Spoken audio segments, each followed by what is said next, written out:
Margaery Tyrell stood upon one of the towering balconies of the Red Keep, the faint wind tugging at the shimmering emerald folds of her gown.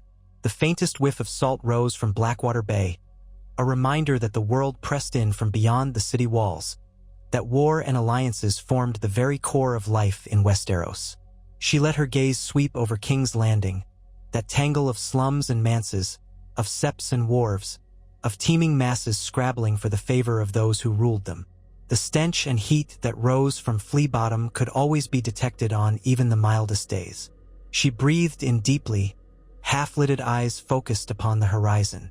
Cersei Lannister might assume the city was in her grasp, clutched like a trembling bird between cunning lion's claws, but Margaery knew better, and she stood poised at the edge of something, a possibility that flared in her mind like an opal set in a golden crown. She had always worn her guile like a perfume, subtle but pervasive, and in the grand game, the surest path to victory was to transform impossible alliances into unstoppable surges of power. She turned, letting her hand drift along the carved stone railing. Below her, Lannister soldiers patrolled the yard. Men in crimson cloaks, polished breastplates gleaming in the early morning sun. The rose emblem of House Tyrell might have been overshadowed by the lion now, but if Margaery had her way, that would soon be reversed. In her mind, she replayed the private conversation she had shared with her grandmother, Olenna Tyrell, not long ago. The Queen of Thorns possessed a wit as sharp as Valyrian steel, and she had imparted to Margaery that there was always a price for complacency. They had come to King's Landing to insert the Tyrell name in the highest seat of power, yet events had not proceeded exactly as planned. The faith militant had grown too bold, the Lannisters too desperate, and every day that passed threatened to entrap the Tyrells more deeply in webs not of their own making. If the rose were to bloom in the sun, it might require a decisive action that would root out the old order entirely. She did not avert her eyes when a pair of sparrows passed below the balcony, heads bowed in their plain, drab robes. The faith, emboldened by the High Sparrow, had become an unsettling presence in the city, and Margaery's own forced penance still left a bitter taste in her mouth. She flexed her fingers, recalling the rawness of her skin after hours of prayer she had been compelled to demonstrate for the watching crowds. She remembered the jeers and stony gazes, the righteous condemnation. As she endured it, she had never once let her confidence falter, because she'd recognized that secrets were the currency of survival in King's Landing. And Margaery Tyrell had secrets that could tilt the balance of power. She had once believed that forging an accord with the High Sparrow might be enough to see her through, but now the time for half measures was over. She needed a partner with a far more fiery spirit. A smile flickered across her lips, unbidden, at the memory of a coded letter she had dispatched by Raven. The letter had been short, for brevity was safety, but it contained enough to let the intended recipients know of her intentions. Word should soon reach Dorne, specifically to the ruling lords and ladies who loathed the Lannisters and all they stood for. Westeros was a realm riddled with hatred, old resentments, and half-forgotten feuds, but none burned hotter or lasted longer than the Dornish hatred for the Lannisters, especially after Oberyn Martell's brutal end. Dorne's voice had been dangerously quiet since the fall of Prince Doran and the events that saw the Sand Snakes come to power in their own cunning ways. Some believed Dorne had retreated into its deserts and palaces, wounded but patient as it always was. Others claimed that the Dornish were scattering their allegiances. Still others said that the fiery spirit of the Martells would soon erupt. Margaery didn't particularly care how or when, so long as she could stoke that fire to a blaze that would help topple King's Landing's oppressive hold over her. She had not breathed a word of this to Tommen, her sweet and naive young husband. She thought of him with a wistful affection. He meant well, but he was a malleable boy in a den of wolves, lions, and roses. Even Margaery's own intentions might seem monstrous if he learned the full scope of her plan. Better that he remain unaware for now, carefully protected from the turmoil that would soon descend upon them.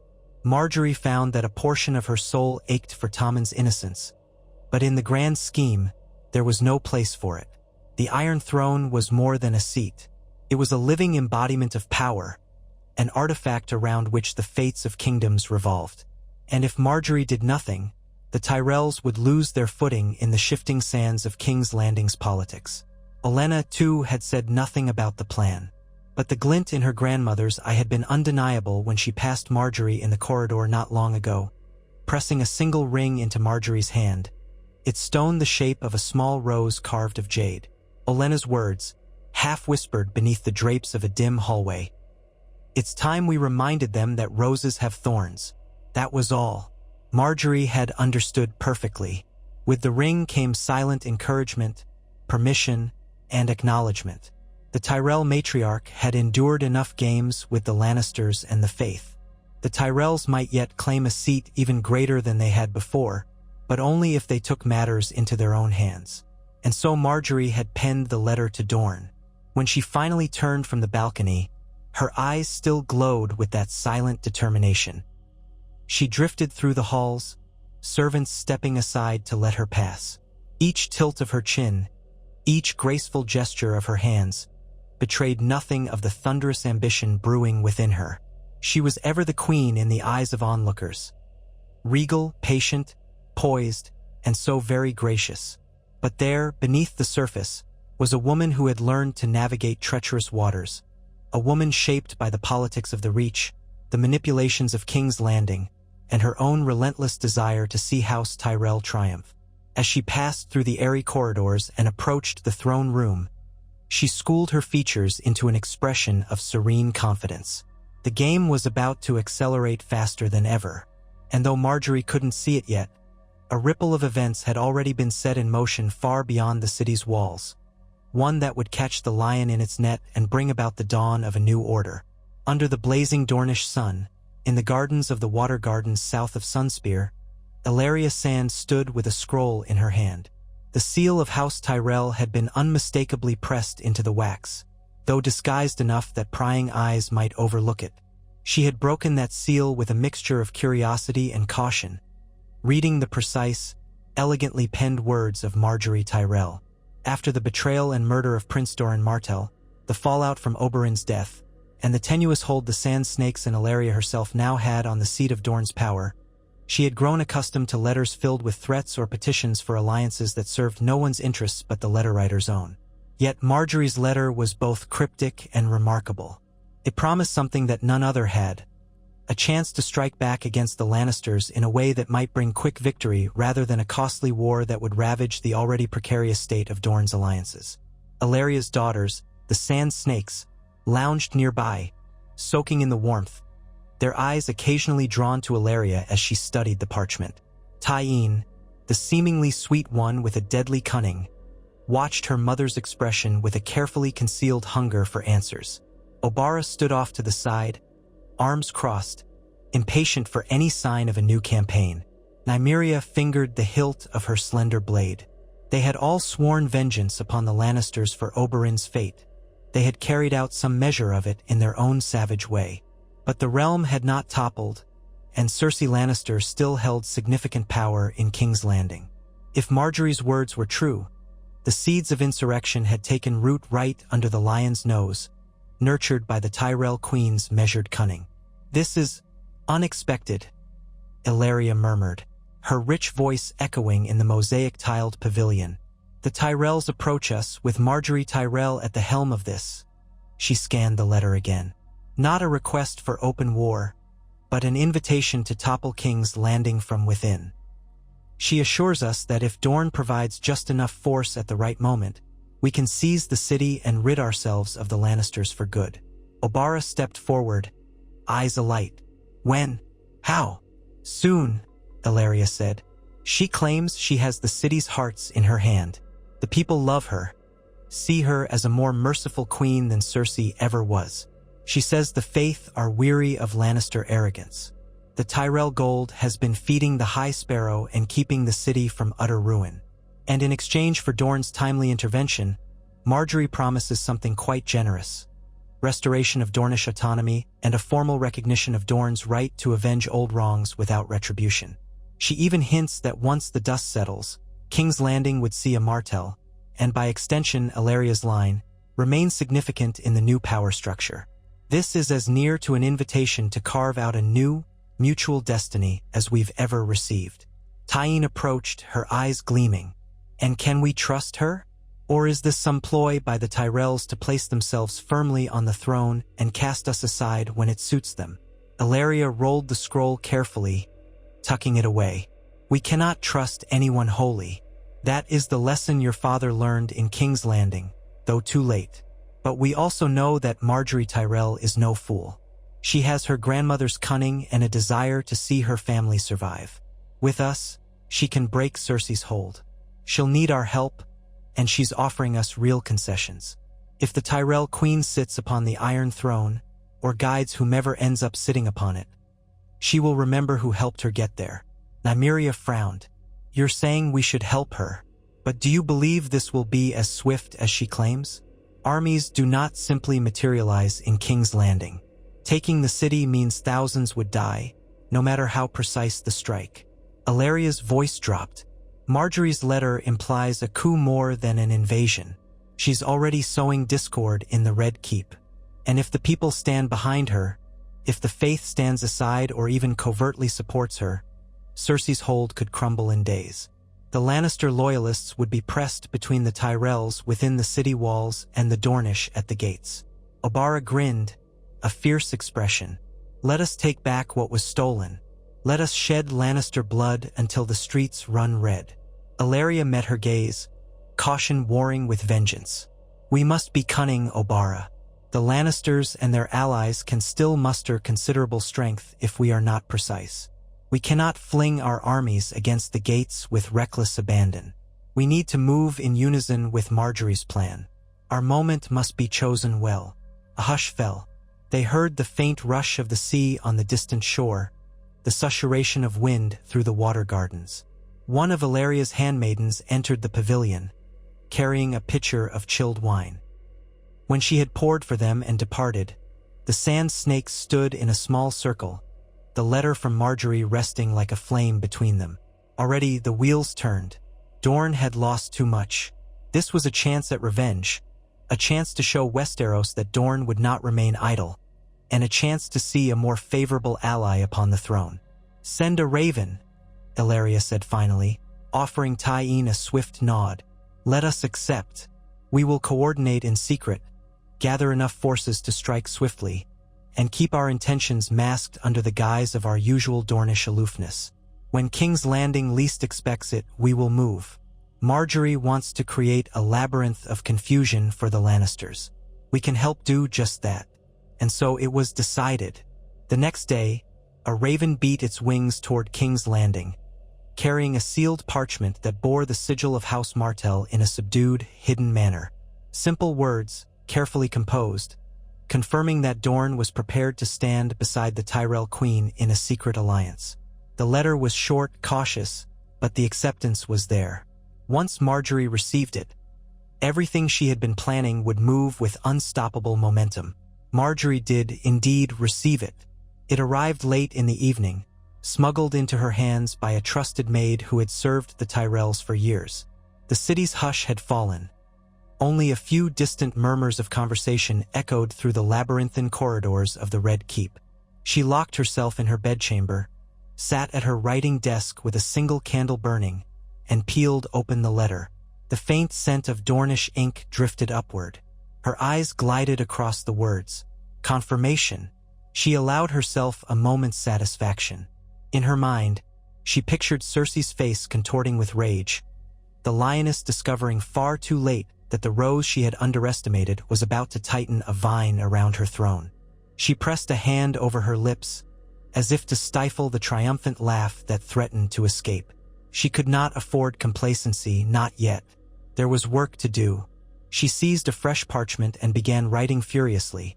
Short, coded instructions to her allies within the keep, to certain knights and ladies who owed her favors, and to the merchant houses who were chafing under the Lannister yoke. Every piece had to be readied on the board, from the gold cloaks that could be bribed to the starving poor in Flea Bottom who might riot at a moment's notice if spurred by a gentle, guiding hand.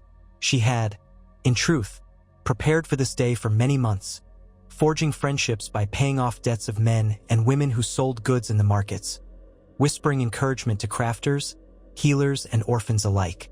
Let them see that it was the Tyrell queen who supported them, who gave them bread when Lannister rule withheld it. Let them see that it was Margaery who would overthrow the corruption that plagued the city. A hungry city was a tinderbox. A single spark would be enough to set it ablaze.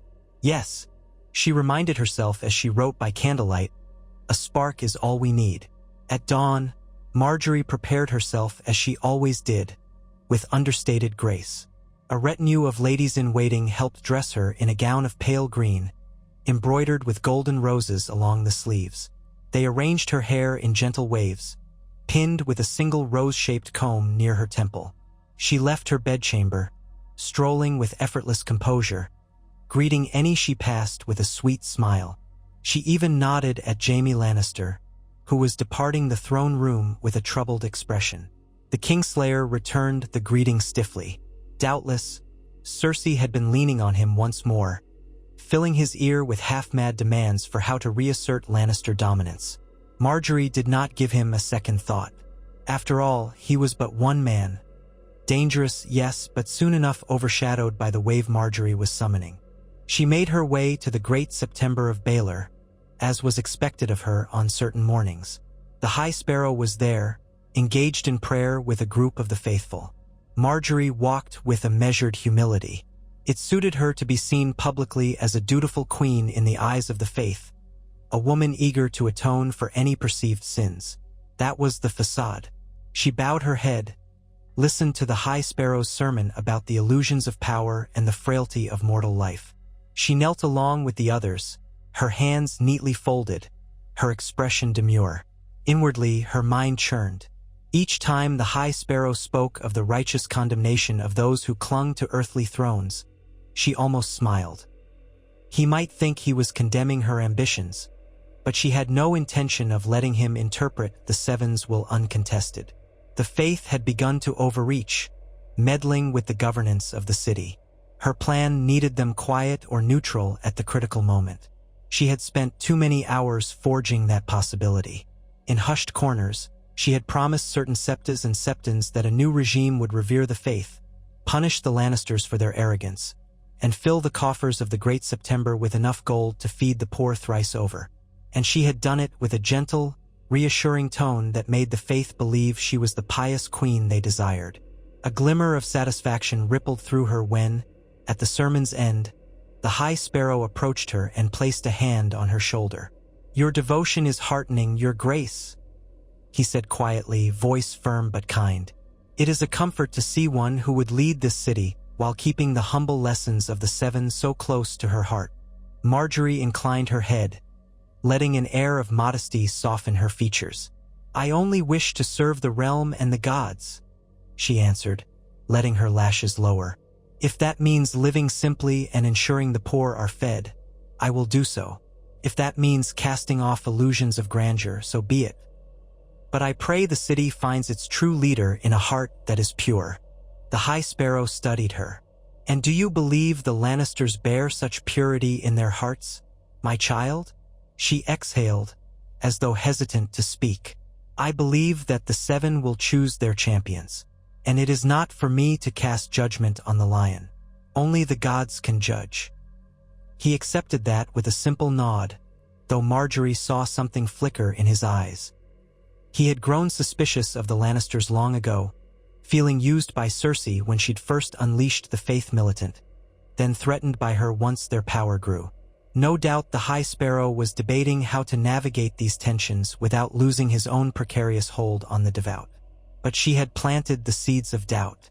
She left the September soon after, with his blessing, confident that at the right moment, the faith would not stand with the lion.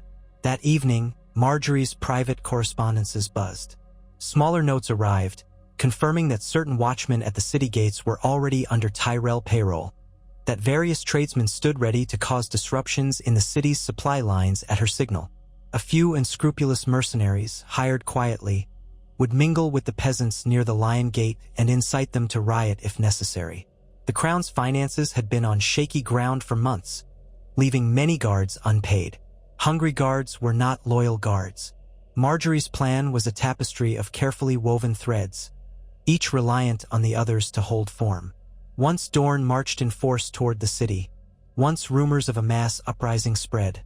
Once the Faith refused to quell that uprising on behalf of the Lannisters. King's Landing would become a hive of confusion. Then, in the chaos, Margaery would make her decisive move. She would ensure Tommen's safety, or at least as much of it as she could, and see the Lannisters forcibly removed from power. Cersei, Jaime, and any other who resisted. The Tyrell banners would be raised atop the Red Keep in full force for the first time in history. And Dorne, for its part, would be welcomed in triumph, recognized and empowered in the new regime. The days that followed were a tense dance of waiting, watching. Margaery continued her public roles, playing the devoted queen consort.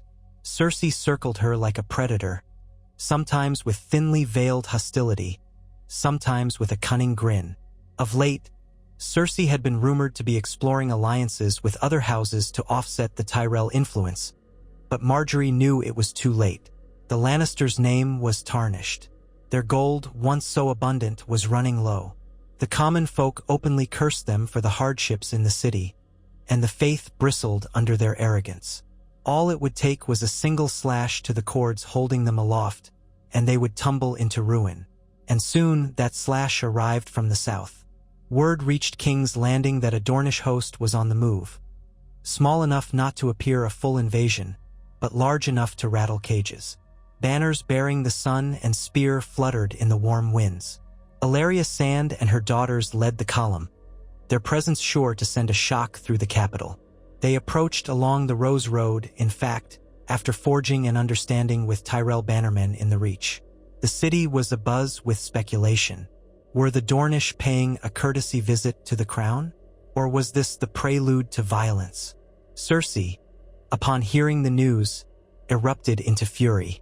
She demanded that Jaime take command of the royal forces and prepare to crush any Dornish aggression. Tommen was too nervous, too unseasoned, to do anything but nod as his mother's commands filled the hall. The small council scrambled to respond, but Margaery maintained a careful demeanor, feigning surprise. She did not make open objections to repelling the Dornish if they meant to threaten the peace.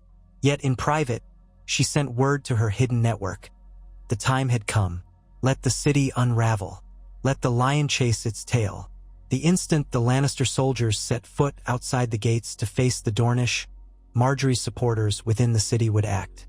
At midday, as the first ranks of Lannister soldiers prepared to march, Margaery made her move. Or rather, she gave the signal, so subtle it was almost invisible. A single white rose pinned to her bodice. She had never worn a white rose before, preferring gold or red or green. But the moment eyes saw it in the castle courtyard, servants rushed to tasks. In Flea Bottom, small groups of agitators stirred up the crowd with rumors that Cersei intended to raise taxes again, that the gold meant for the city's relief had been diverted to the Lannister war machine. Anger crackled like summer heat. The people had suffered for too long, and Margaery had fed that resentment with quiet compassion, distributing bread, alms, and promises. Within an hour, hundreds of people gathered in the streets, shouting curses at the Red Keep. The gold cloaks, many of whom had not been paid in weeks, were reluctant to suppress them. Yet the Lannisters tried. A single spark led to shoving, then fighting. Barricades formed from broken wagons. Angry citizens hurled stones at the walls. Margaery watched from an upper window as chaos brewed below. Then the High Sparrow emerged from the Great September, flanked by dozens of sparrows, calling for calm in the name of the Seven. But he did not call for the people to disperse. Rather, he demanded that the crown answer their grievances. It was a subtle but clear refusal to come to Cersei's aid. Cersei, enraged, commanded Jaime to order a detachment of men to quell the riot. But as the men marched into the streets, they found themselves pelted with more than stones. The city's poor brandished torches, pitchforks, clubs. The unrest grew, fueled by the cunning infiltration of mercenaries who stoked the crowd's fury. The Lannister contingent was forced to retreat, harried by insults and showers of debris. This was no mere scuffle. This was an uprising in the heart of King's Landing, a testament to how fragile the Lion's rule had become. As day bled into dusk, Word spread that the Dornish force was drawing nearer, having bypassed or subdued small pockets of resistance on the roads. Inside the city, Margaery's network stirred restlessly, waiting for the Queen's final signal. The Red Keep remained guarded, but confusion reigned. Soldiers rushed to defend the outer walls, to watch the city gates, uncertain of where the real threat lay. The small council was paralyzed, half of them demanding swift negotiations with Dorne, the other half calling for iron-fisted repression of the riot. Margaery found Tommen in the throne room, surrounded by anxious courtiers. He looked pale, overwhelmed.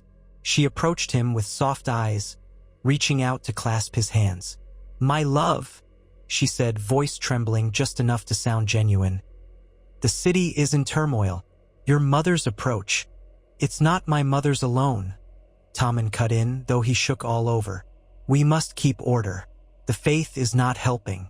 The people are so angry. And if the Dornish are truly coming..." "Margaery, what do we do?" She squeezed his hands. "I think we must show them mercy," she said, loud enough for those around to hear.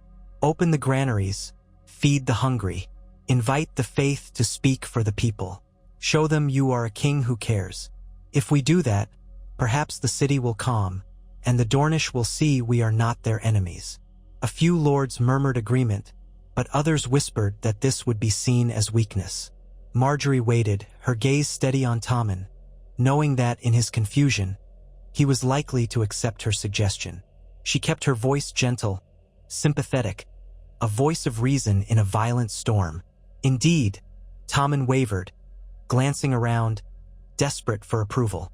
He knew his mother wanted him to smash the opposition, but he also feared the uprising might worsen, that the faith might excommunicate him, that the city would tear itself apart. Before Tommen could give a definitive response, Cersei swept in with her retinue of Lannister guards. She regarded Margaery with a sneer. "What nonsense is this about feeding the rabble? The time for leniency is over. Tommen, you must stand firm. If we show any sign of weakness, they will drag us from the Red Keep and butcher us." Margaery dipped her head slightly. "Your Grace, I only advise caution. The faith stands with the people. If we cannot separate them from the troublemakers, we risk turning every man, woman, and child against us." Cersei's lips twisted. "Perhaps you forget that I have walked those streets in shame, Queen. I know what the faith can do when allowed to fester. They are a plague. We must not placate them. We must cow them." Margaery breathed in slowly, feigning a calm she hoped would reflect on Tommen. "Your Grace," she said softly, "I only wish to do what is best for King Tommen." Tommen swallowed, unable to meet Cersei's gaze. "Mother, perhaps Margaery has a point. We cannot have bloodshed in every alley. The faith and the poor deserve our care." Cersei looked like she might strike him. "Are you truly so weak-willed, Tommen? The people do not respect love and mercy. They respect power. If we do not assert it now, we are lost." He flinched. In that moment, Margaery stepped in, placing herself gently but firmly between Tommen and his mother. She offered Cersei the mildest, most courteous half-bow she could manage, even while she refused to drop her gaze. Then, turning to Tommen, she said, "You are king, my love. The choice must be yours. I will abide by whatever you decide." Tommen's eyes glistened with fear, but a flicker of determination crossed his face. "I will send word to open the granaries, as the Queen suggests. Let the people see my generosity. Let them receive bread instead of swords. We do not want more violence." His voice shook. "Mother, please. My decision is made." Cersei's face darkened like a thundercloud, but she held her tongue. Margaery bowed, as did the courtiers, signifying that the king's word was final. Silently, she exulted. Tommen's gesture would help further undermine the Lannisters standing among the city's hawks, who wanted a show of force, while strengthening Margaery's popularity with the masses. And as the city's gates opened to distribute supplies, it would create the perfect environment for the Dornish to slip in with minimal bloodshed, disguised among those traveling to claim the promised grain. A Trojan horse, in effect, guided by Margaery's design. Night fell on a city simmering with unrest. Smoke curled from scattered fires that had burned during the riots, though it was less a raging conflagration and more an ember, waiting for the next spark. Mercenaries loyal to Margaery disguised themselves, directing the crowds away from the Gold Cloak's lines, coordinating small acts of sabotage to keep the Lannisters guessing. From atop the Red Keep's walls, watchers saw a creeping movement in the distance, torches glimmering as the Dornish advanced. By now, Jaime Lannister and the bulk of the royal forces were stationed outside the city, ready to repel what they believed to be a conventional assault that left the Red Keep poorly defended within. Margaery's plan was coming to fruition like a rose opening at dawn. In the darkest hours before sunrise, the Lion Gate opened briefly to allow a small number of wagons carrying grain to slip out, presumably on the king's orders, to feed outlying villages. Mixed among the wagons were 100 Dornish spearmen, clad in ragged cloaks. They entered the city in silence, guided by a handful of Margaery's men who had bribed the gate guards. Once inside, they spread out, taking vantage points near the major squares and junctions. As dawn broke, more citizens thronged around the granaries, seeking food. The Lannisters tried to maintain order, but the presence of angry, hungry peasants was overwhelming. That was when the disguised Dornish spearmen revealed themselves, capturing the granaries in swift, coordinated moves, seizing the gates of their compounds before the Lannister loyalists could react. Word spread like wildfire that armed Dornishmen were inside the city. Cersei, hearing the news, rushed to find Tommen. She intended to spirit him away to safety in Maegor's Holdfast, but found her path blocked by large knots of rioters who had begun chanting for the Queen, Margaery Tyrell. Panic took hold among the Lannisters. Some tried to rally to Cersei's side, others fled, uncertain who was truly in charge. Margaery, meanwhile, slipped into the Red Keep's private corridors, guided by her own retinue of Tyrell guards who had come with her from Highgarden. They had never fully trusted the Lannister guards, nor had the Lannisters entirely trusted them, which allowed each group to keep its distance. Now, the Tyrell guards converged around Margaery, whisking her to the royal apartments where Tommen was said to be quartered. They found Tommen alone in his chambers, having slipped away from the chaos, trembling with confusion. He leapt to his feet at the sight of Margaery. "What is happening?" he gasped. "Why have the Dornish attacked? Where is my mother?" Margaery took his hands. "Calm yourself, sweet king. It will be all right. The Dornish come not to slaughter, but to help restore order. Your mother has brought this upon us by refusing to relent, by spurning the faith and the people. Now we must move quickly, or there will be bloodshed." He stared at her, eyes wide. But we can't let them just storm the city." She cupped his cheek. "They will not harm you. I have ensured that. But you must denounce your mother's tyranny. Proclaim that you rule in your own right, and that the High Sparrow's concerns are heard. Proclaim that the people will be fed and protected.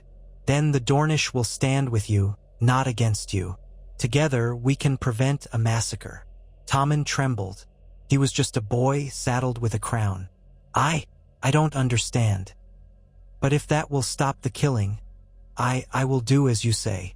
Outside, horns blew, echoing off the marble walls of the Red Keep. The city was awakening in confusion and fear. Margaery kissed Tommen's forehead. "Trust me, my love. Stay here. Bar the doors. I will see to the rest." She gestured to 2 loyal knights who took up guard outside. She doubted Cersei could reach Tommen now, not with the corridors under Tyrell control and the Dornish pressing in from the city streets. There remained the matter of Cersei herself and Jaime, if he returned in time. Margaery knew the Lannister matriarch would not go quietly. She instructed her guards to intercept Cersei if possible, to arrest her in the king's name. It was a bold step, but if it succeeded, the city would be effectively under Margaery's dominion. The faith would hesitate to move against the queen who seemed devoted to them, and the common folk would rally behind the one who had fed them. All across King's Landing, the weight of these manipulations could be felt. The Dornish emerged from their hiding places in greater numbers than anyone suspected, for more had arrived during the night along the river gate, where the Tyrell agents had bribed the watch. They joined forces with pockets of rioters and mercenaries, systematically taking key points: the Lion Gate, the Street of Steel, the Fishmonger's Square, the Goldsmith's Way. Lannister loyalists tried to mount a defense, but with half their forces outside the walls facing Jaime's uncertain standoff with the Dornish main host, they found themselves hopelessly outnumbered and outmaneuvered. The High Sparrow, for his part, called for the Faith Militant to keep peace. But the Faith Militant had no love for Cersei, and so they did little to defend her. Some sparrows even openly aided the populace in disarming Lannister soldiers. Skirmishes broke out, but the main body of the city seemed to shift its loyalties in a matter of hours. Come midday, the Tyrell banners hung alongside the royal banners over the gates. In the Red Keep's courtyard, Margaery appeared in a measured display, flanked by a contingent of Tyrell guards and a small honor escort of Dornish spearmen. She addressed the throngs of citizens who had gathered, rumors spreading that the Queen intended to speak. Her voice carried across the courtyard, firm yet compassionate. "People of King's Landing," she called, "I know you're suffering. I have walked among you, seen your hunger, your pain. Today we end the cruelty that has gripped this city. We cast out fear. Our king, Tommen Baratheon, wishes only for peace and prosperity for his realm. We must unite around him, and let none place themselves above the laws of the gods and men." Cheers rose, largely from those who'd endured the worst under Lannister rule. Some ragged men and women called her name, offering blessings. Margaery raised a hand, offering a gracious nod. She was careful to frame her words so as not to deny Tommen's legitimacy. Rather, she painted Cersei as the root of the city's strife, an unlawful influence who had manipulated the throne for her own ends. She did not speak of House Martell's involvement explicitly, but the presence of Dornish spearmen by her side sent a clear message. Their armies had come as allies to the Queen, not invaders. In that moment, the gates to the courtyard swung open, and a sudden hush fell. Cersei Lannister appeared, flanked by a handful of gold-armored knights who still clung to her authority. Her eyes blazed. She looked upon the banners of House Tyrell with abject loathing. Her lips pressed so tightly they were bloodless. Margaery turned to face her, meeting her gaze across the stone expanse. The citizens tensed, uncertain whether violence would erupt at any instant. "You dare," Cersei spat, stepping forward. "You dare usurp my son's crown, you treacherous little rose? I should have known. I should have dealt with you the moment you set foot in this city." Margaery remained poised. "Your Grace, no one seeks to usurp Tommen's crown. It is you who have brought ruin to King's Landing, disrespecting the faith, letting the people starve, and leading us all to war. Tommen commands you to lay down your arms. You will answer for your actions before the throne." Cersei let out a bitter laugh. "Tommen is my son. I need not take orders from a meddling Tyrell who cannot see beyond her own petty ambitions." At that, a handful of sparrows emerged from the crowd, stepping between Cersei and Margaery. One of them, a gaunt, intense-eyed man, lifted his voice. "Cersei Lannister, you have been judged by the faith before. You stand accused again of bringing war and strife to the innocent. Yield in the sight of the Seven, or face their judgment." Cersei's knights shifted uneasily. They were surrounded on all sides. Tyrell guards and Dornish spearmen lined the perimeter. Citizens seethed with anger at the woman many blamed for their suffering. Sensing that the tide had turned, some of the knights slowly lowered their weapons. Cersei's eyes flickered with panic. Then, with a feral snarl, she lunged for a sword from one of her men. She seized it, whirled, and pointed the blade at Margaery. Margaery did not flinch. Her own knights surged forward, but she gestured for them to stand down. Her heart hammered in her chest, but she met Cersei's rage with calm determination. "Don't do this," she said quietly. "It's over. Don't sacrifice yourself for a lost cause." Cersei advanced, her face twisting. The courtyard held its breath, watchers uncertain if she would strike.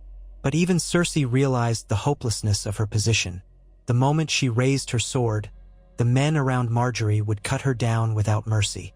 A hush stretched until it was nearly unbearable. Slowly, with visible trembling, Cersei lowered the blade. Anguish lined her face, as if she could not believe how swiftly her grip on power had been torn away. Her knuckles stayed white on the hilt. A dreadful silence wrapped the scene. Then the Faith Sparrows gently moved forward. She allowed them to disarm her, though her glare burned with hatred at Margaery. "You vile pretender," she hissed, tears bright in her eyes. "I will see you destroyed. I swear it. If Tommen is harmed." "He is safe," Margaery said. "He remains king. But you, Cersei, will face justice. That is not my doing but the will of the realm. It was your actions that brought us here." At that, Cersei was forcibly escorted away, the crowd parting in uneasy silence. Some spat at her feet, others cursed her name. Margaery maintained her composure, though her heart pounded with the enormity of what she had just accomplished. A coup without a mass slaughter. A dethroning of the Lion's matriarch in open view of the city. King's Landing had bowed before her, albeit under chaotic circumstances. She drew a breath, scanning the crowds, noticing that many people looked at her with gratitude, or was it fear? She had orchestrated an upheaval that had toppled the proudest house in the realm. She had used cunning rather than brute force, forging a pact with the one region that hated the Lannisters the most. And now it was done. From that moment forward, events rolled like an avalanche. The High Sparrow declared Cersei under arrest for crimes against the faith and the realm. Tommen, shaken, allowed Margaery to guide him in naming new members to the small council, trusted Tyrell bannermen, along with representatives from Dorne. Together, they set about restoring order. Jaime Lannister, upon realizing the city had fallen from outside the walls, attempted to negotiate a withdrawal. He took what Lannister soldiers remained loyal and retreated to the Crownlands, uncertain how to rescue his sister. Margaery allowed them to go, reasoning that forcing them to stay would only incite further bloodshed. She knew that sooner or later the Lannisters would try to strike back, but for the moment the city was hers. Within a day, Illyria Sand and the Sand Snakes rode through the gates, bearing themselves like triumphant Cares. Margaery greeted them in the throne room, with Tommen by her side. The young king offered thanks for their assistance in thwarting those who had undermined the crown. Illyria bowed, a satisfied gleam in her eye. She recognized that the real power behind Tommen's throne was Margaery, and that the queen owed a great debt to Dorne for this swift coup. Margaery made sure to publicly proclaim Dorne's invaluable contribution to the realm's peace, ensuring that Illyria and her daughters were lauded in full view of the city's nobles. "You have done well," Illyria said quietly to Margaery in a private moment after the ceremony. "Cersei is humbled. The city kneels to you, and we have the satisfaction of seeing the Lannisters brought low. But there will be a cost for all this. The game is never truly over." Margaery nodded, a small smile forming on her lips. "I know. The cost is worth it. We have severed the Lannisters' hold. Now we can forge a better realm, one that recognizes the autonomy and power of Dorne and respects House Tyrell's rightful place. And Tommen can remain the symbolic king, if only to stave off chaos. My grandmother will be delighted. And in time," she paused, letting the thought drift unspoken. "Perhaps in time, Tommen might be guided gently aside, leaving the throne for a more suitable ruler. But that was a matter for another day. For now, her victory was complete enough. The days that followed saw new decrees. Food was distributed to the poor, courtesy of the Tyrell coffers and Dorne's newly arrived wagons of supplies. The faith was placated with promises of building new shelters and almshouses. The city's watch was restructured, with gold cloaks who had served loyally under Lannister command dismissed or replaced, and new men promoted from among those who had allied with Margaery or proven their loyalty in the crisis. The Red Keep bustled with Tyrell bannermen, and those who had once hesitated to align with House Tyrell now flocked to the Queen's court, eager to gain favor. The transition was not without hiccups. Pockets of unrest flared, rumors of Lannister loyalists hiding in the shadows, talk of certain houses uncertain about a Tyrell-Dornish alliance. But the new regime had momentum, having taken King's Landing with startling speed. Cersei languished in a cell beneath the Great September, facing repeated interrogations by the faith. Whether she would face a formal trial or a swift punishment remained to be seen. Some whispered that Margaery would arrange an accident so that Cersei never emerged. Others believed that the High Sparrow would force the disgraced Queen Mother to walk penance again. But no matter what befell her, she was powerless now, just one more dethroned lion to be paraded as a symbol of the old order's demise. Tommen, for his part, grew increasingly reliant on Margaery for guidance, trusting her kindness. He still believed that this had been the best way to avoid large-scale slaughter. And in a sense, he was not entirely wrong. The city had not been bathed in blood, and any atrocities had been contained to a series of quick, decisive skirmishes. When Olenna Tyrell arrived from Highgarden, she surveyed the new state of affairs with a critical eye, then patted Margaery's hand. "Well done, my sweet. You've turned King's Landing on its head and come out smelling like a rose." Her gaze flicked to the throne. "Though I confess, I imagined you seated upon it yourself one day." "In due time, grandmother," Margaery replied softly. "Let Tommen rule for now while we consolidate. The realm needs stability, and he still carries the Baratheon name. The faith endorses him, and the people see me as a benevolent queen by his side. If I declared myself sole ruler at this juncture, we risk rebellion from those who are not ready. This path is smoother." Olenna smirked. "As cunning as ever. The best approach, I agree. I won't pretend I don't savor seeing that vile Lannister woman in chains. Now keep an eye on the Dornish. They may have aided us, but they have their own ambitions." Margaery inclined her head, well aware of the precarious alliance. She had promised Dorne much, and so far, she had delivered. But alliances forged in the fires of vengeance could burn out quickly once vengeance was sated. She had to ensure Dornish interests remained entwined with Tyrell prosperity, so neither side had reason to break faith. Fortunately, Ellaria Sand seemed content to have her role recognized, being granted a place in the new small council and the official blessing of the crown upon Dorne's desire for self-determination in matters of trade and law. The humiliations inflicted on Dorne in the past would not be repeated under the Tyrell-led regime, or so Margaery promised. And so the seeds of peace were sown, tenuous though they might be. In the immediate aftermath, the city buzzed with the knowledge that Margaery Tyrell had orchestrated what none had thought possible. She had toppled the Lannisters in the very heart of their power, forging a pact with Dorne that cut through King's Landing's defenses like a knife through soft cheese. The world beyond the city's gates reeled at the news.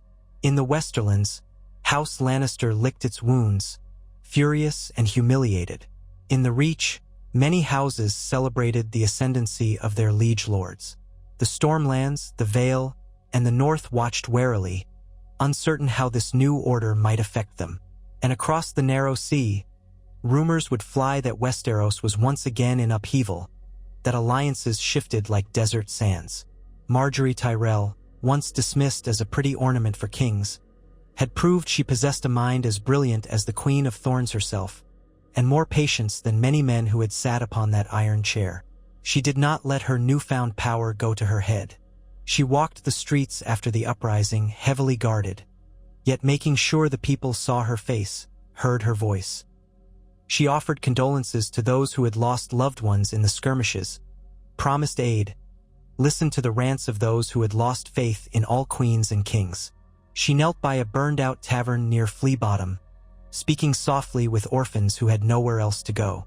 These small acts of compassion would spread through the city, reminding everyone that this queen did not dwell solely in the lofty heights of the Red Keep.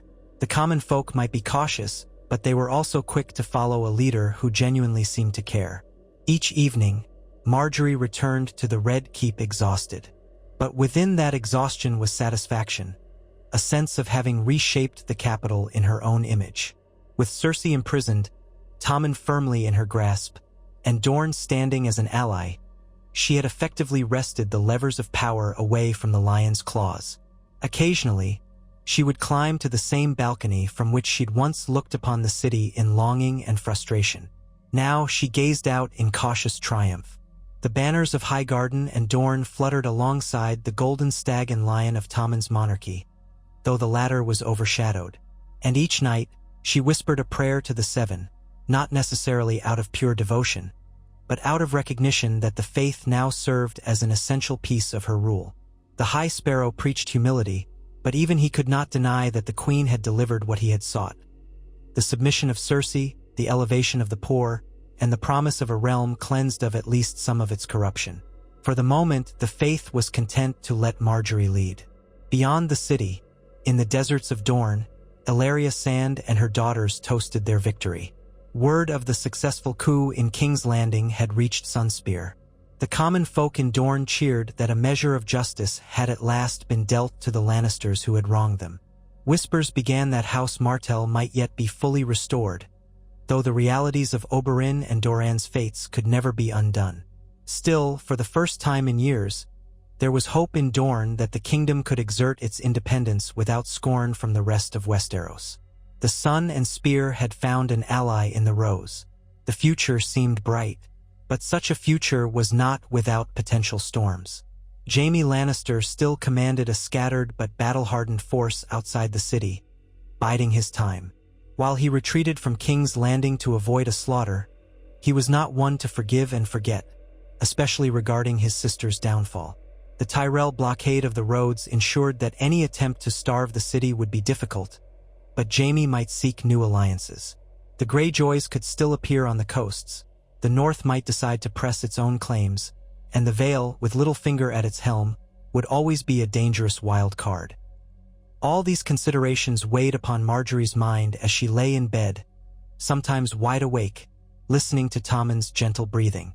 Her plan had succeeded to an extraordinary degree, but she understood that this was only one chapter of a story that never truly ended. For now, though, the city bowed to Margaery Tyrell, and her secret pact with Dorne had toppled King's Landing in a matter of days, a swiftness few could have predicted. As she rose each morning, she reminded herself that she must govern with both tact and strength. The people's favor was a fickle thing, and even the faith would turn on her if they sensed deception. Dorne would want its spoils, its revenge fully satisfied. The Tyrell bannermen would expect due reward for their loyalty. The poor would need ongoing support or they might riot again. And Tommen, sweet, impressionable Tommen, he would need reassurance that he was still king, even as Margaery guided every step he took. She was prepared, at least as prepared as one could be in a world where daggers lurked behind every curtain. Her grandmother's counsel, Illaria's friendship, the blessings of the High Sparrow, each was a thread in the tapestry she had woven. Some nights, she recalled how she once stood on that balcony in heartbreak and rage, having suffered humiliation at the hands of the faith, overshadowed by the Lannisters. That memory served to steel her resolve. Never again would she allow herself to be a puppet queen. Never again would she bow to someone else's dictates, powerless to shape her own fate. She had risked everything, forging an alliance many deemed unnatural, trusting the word of the Dornish who had every reason to hate the Iron Throne. Yet she had done so with a calculating eye, with the instincts of a woman who knew how to read hearts and vulnerabilities. And she had won. Whispers spread throughout the 7 kingdoms of the Rose Coup. Sparrows carried tales of how Margaery Tyrell's soft hand had turned the people against the lions. Merchants who arrived at the ports repeated stories of how a green-gowned queen had pacified the mobs by opening granaries, even as Dornish forces slipped into the city unseen. Bards in taverns composed bawdy songs about how Cersei had been unseated by the cunning of a rose. From the Arbor to White Harbor, lords and ladies debated whether the new regime in King's Landing would bring lasting peace or only the next stage in an unending war. Meanwhile, in the Red Keep's halls, Margaery continued to walk with regal grace. She met with the small council each morning, discussing how best to rebuild from the riots, how to welcome trade ships back to the harbor, and how to negotiate with the freedmen's envoys from Essos. She insisted that the distribution of bread continue, that the city's gates remain open for commerce, and that the faith have a voice but never absolute power. She held audiences with petitioners, hearing their complaints, bestowing small acts of clemency. At her side, Ellaria and the Sand Snakes occasionally appeared, reminding everyone that Dorne's presence was not to be trifled with. Olenna Tyrell hovered nearby, ensuring that no detail slipped through the cracks. In a world accustomed to violence, It was near miraculous how swiftly and decisively Margaery's plot had succeeded. Much of that success was owed to the element of surprise. For too long, the Lannisters believed themselves unassailable, not suspecting the bond between Tyrell and Martell. The people's discontent had smoldered like a hidden fire, waiting for a breeze to fan it into open flame. And once that flame caught, King's Landing all but consumed the Lannisters overnight. There were, of course, challenges that followed. Isolating Cersei was one thing. Dealing with the consequences of her supporters was another. Some noble houses loyal to the Lion bristled at the news that Tyrell might overshadow the crown. Margaery handled them with a mix of diplomacy and intimidation. She offered pardons to knights who pledged loyalty to Tommen, concessions to merchants and houses who had prospered under Lannister favor, and warnings to those who refused to bend. She leveraged the fear of Dornish retaliation and the might of the Reach's armies, scattered around the Rose Road, waiting for a signal to march. She recognized that warfare could still break out if too many houses resisted, but for the moment, momentum was on her side. Many lords decided it was better to bend the knee to the new order than to risk losing everything. They had seen how swiftly the Lion fell. They did not wish to be next. The city's denizens, by and large, adapted. They had always adapted, living under a Targaryen monarchy, then Baratheon, then a chaotic Lannister-Tyrell mix, and now this. As long as bread was on the tables, as long as the faith remained somewhat appeased, they could go about their lives. For the small folk, the swirl of politics over the Iron Throne was an unending storm they could not control. Many, however, felt genuine relief at seeing Margaery in power. She was perceived as gentler than Cersei, more approachable, and far less likely to unleash the horrors of wildfire in the streets. No longer did they see the monstrous mountain looming around corners, punishing them for real or imagined slights. For Margaery, every new dawn was both a victory and a test. She had claimed the city, but she knew the road ahead would be fraught with intrigue and potential betrayal. Even among her allies, rivalries simmered. The Sand Snakes were not a monolith. Each daughter of Oberyn had her own ambitions and temperament. The High Sparrow might yet decide that the Tyrell Queen's finery was a sign of corruption. Olenna, for all her adoration of Margaery, might pull strings behind the scenes to ensure the Tyrell banner held supreme, even if it meant curtailing Dorne's influence. And Tommen, poor boy, was heartbreakingly vulnerable. A puppet in many ways, yearning for affection from a mother who now languished in a cell. Margaery did her best to comfort him, mindful that his innocence was a key part of maintaining the facade of legitimate rule. Yet in quieter moments, a fierce pride warmed Margaery's heart. She had achieved what the mightiest warlords had failed to do without plunging the realm into widespread slaughter. She had ended Lannister dominance in King's Landing. She had freed herself, her family, and the realm from the chokehold of Cersei's manipulations, at least for now. She had made common cause with the Dornish, bridging an age-old animosity through a shared determination to bring down the Lion. And it had worked with astonishing swiftness. Sometimes, she would reread the coded letters from Dorne, from Illyria Sand, from the merchants who had aided her.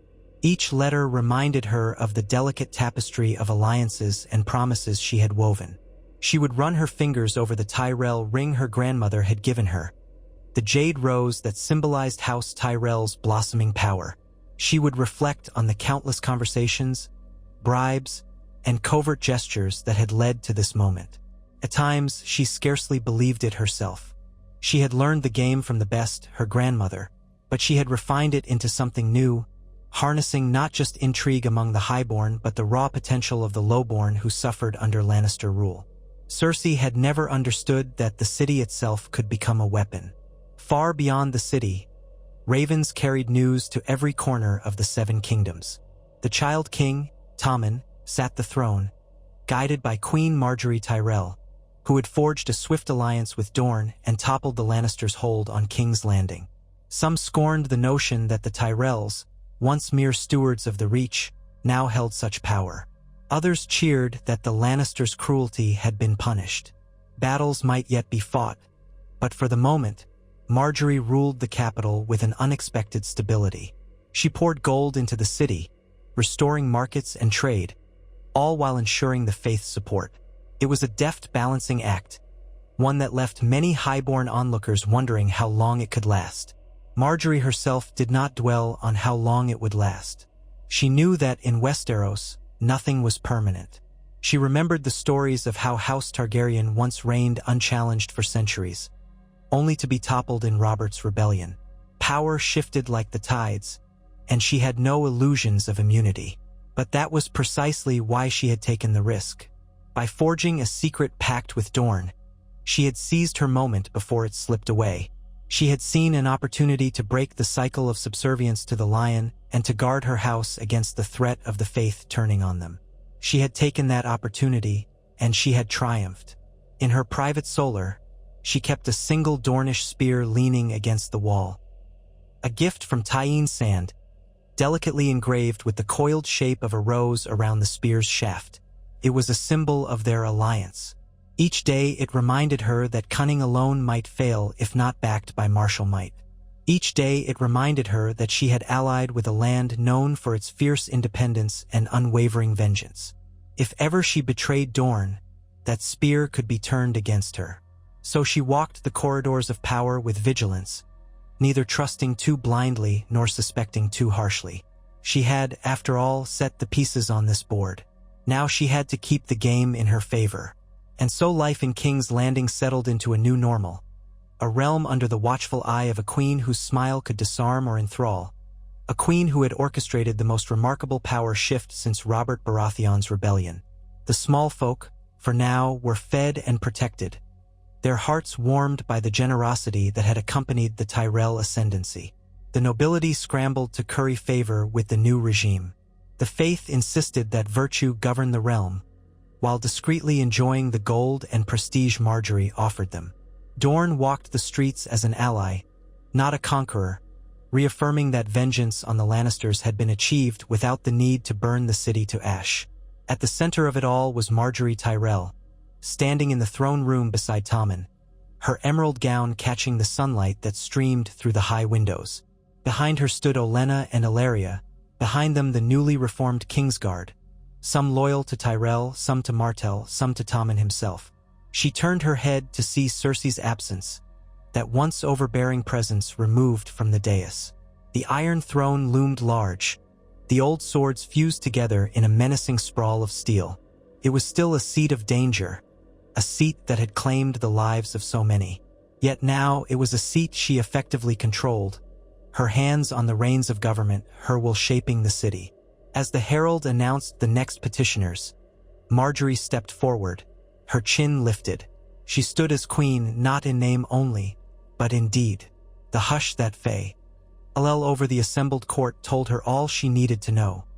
She had their attention, and she would hold it. The Rose coup, they whispered, a cunning alliance with Dorne, toppling King's Landing swiftly.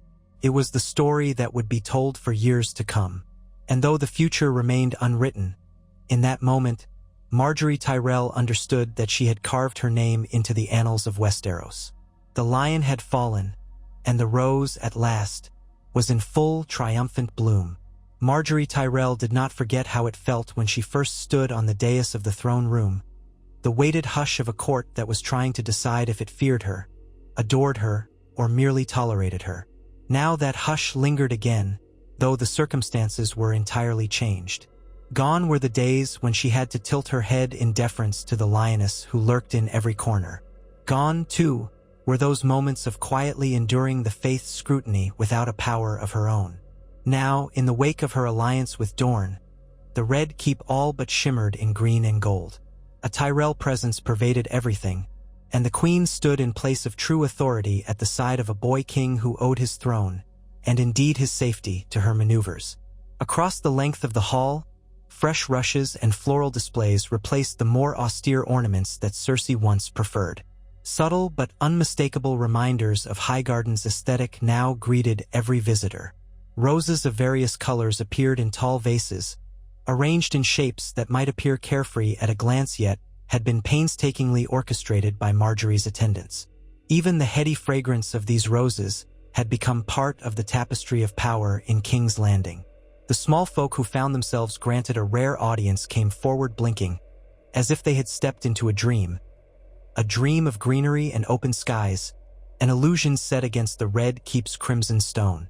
Yet illusions, however comforting, did not mask the underlying tensions of power that had taken root.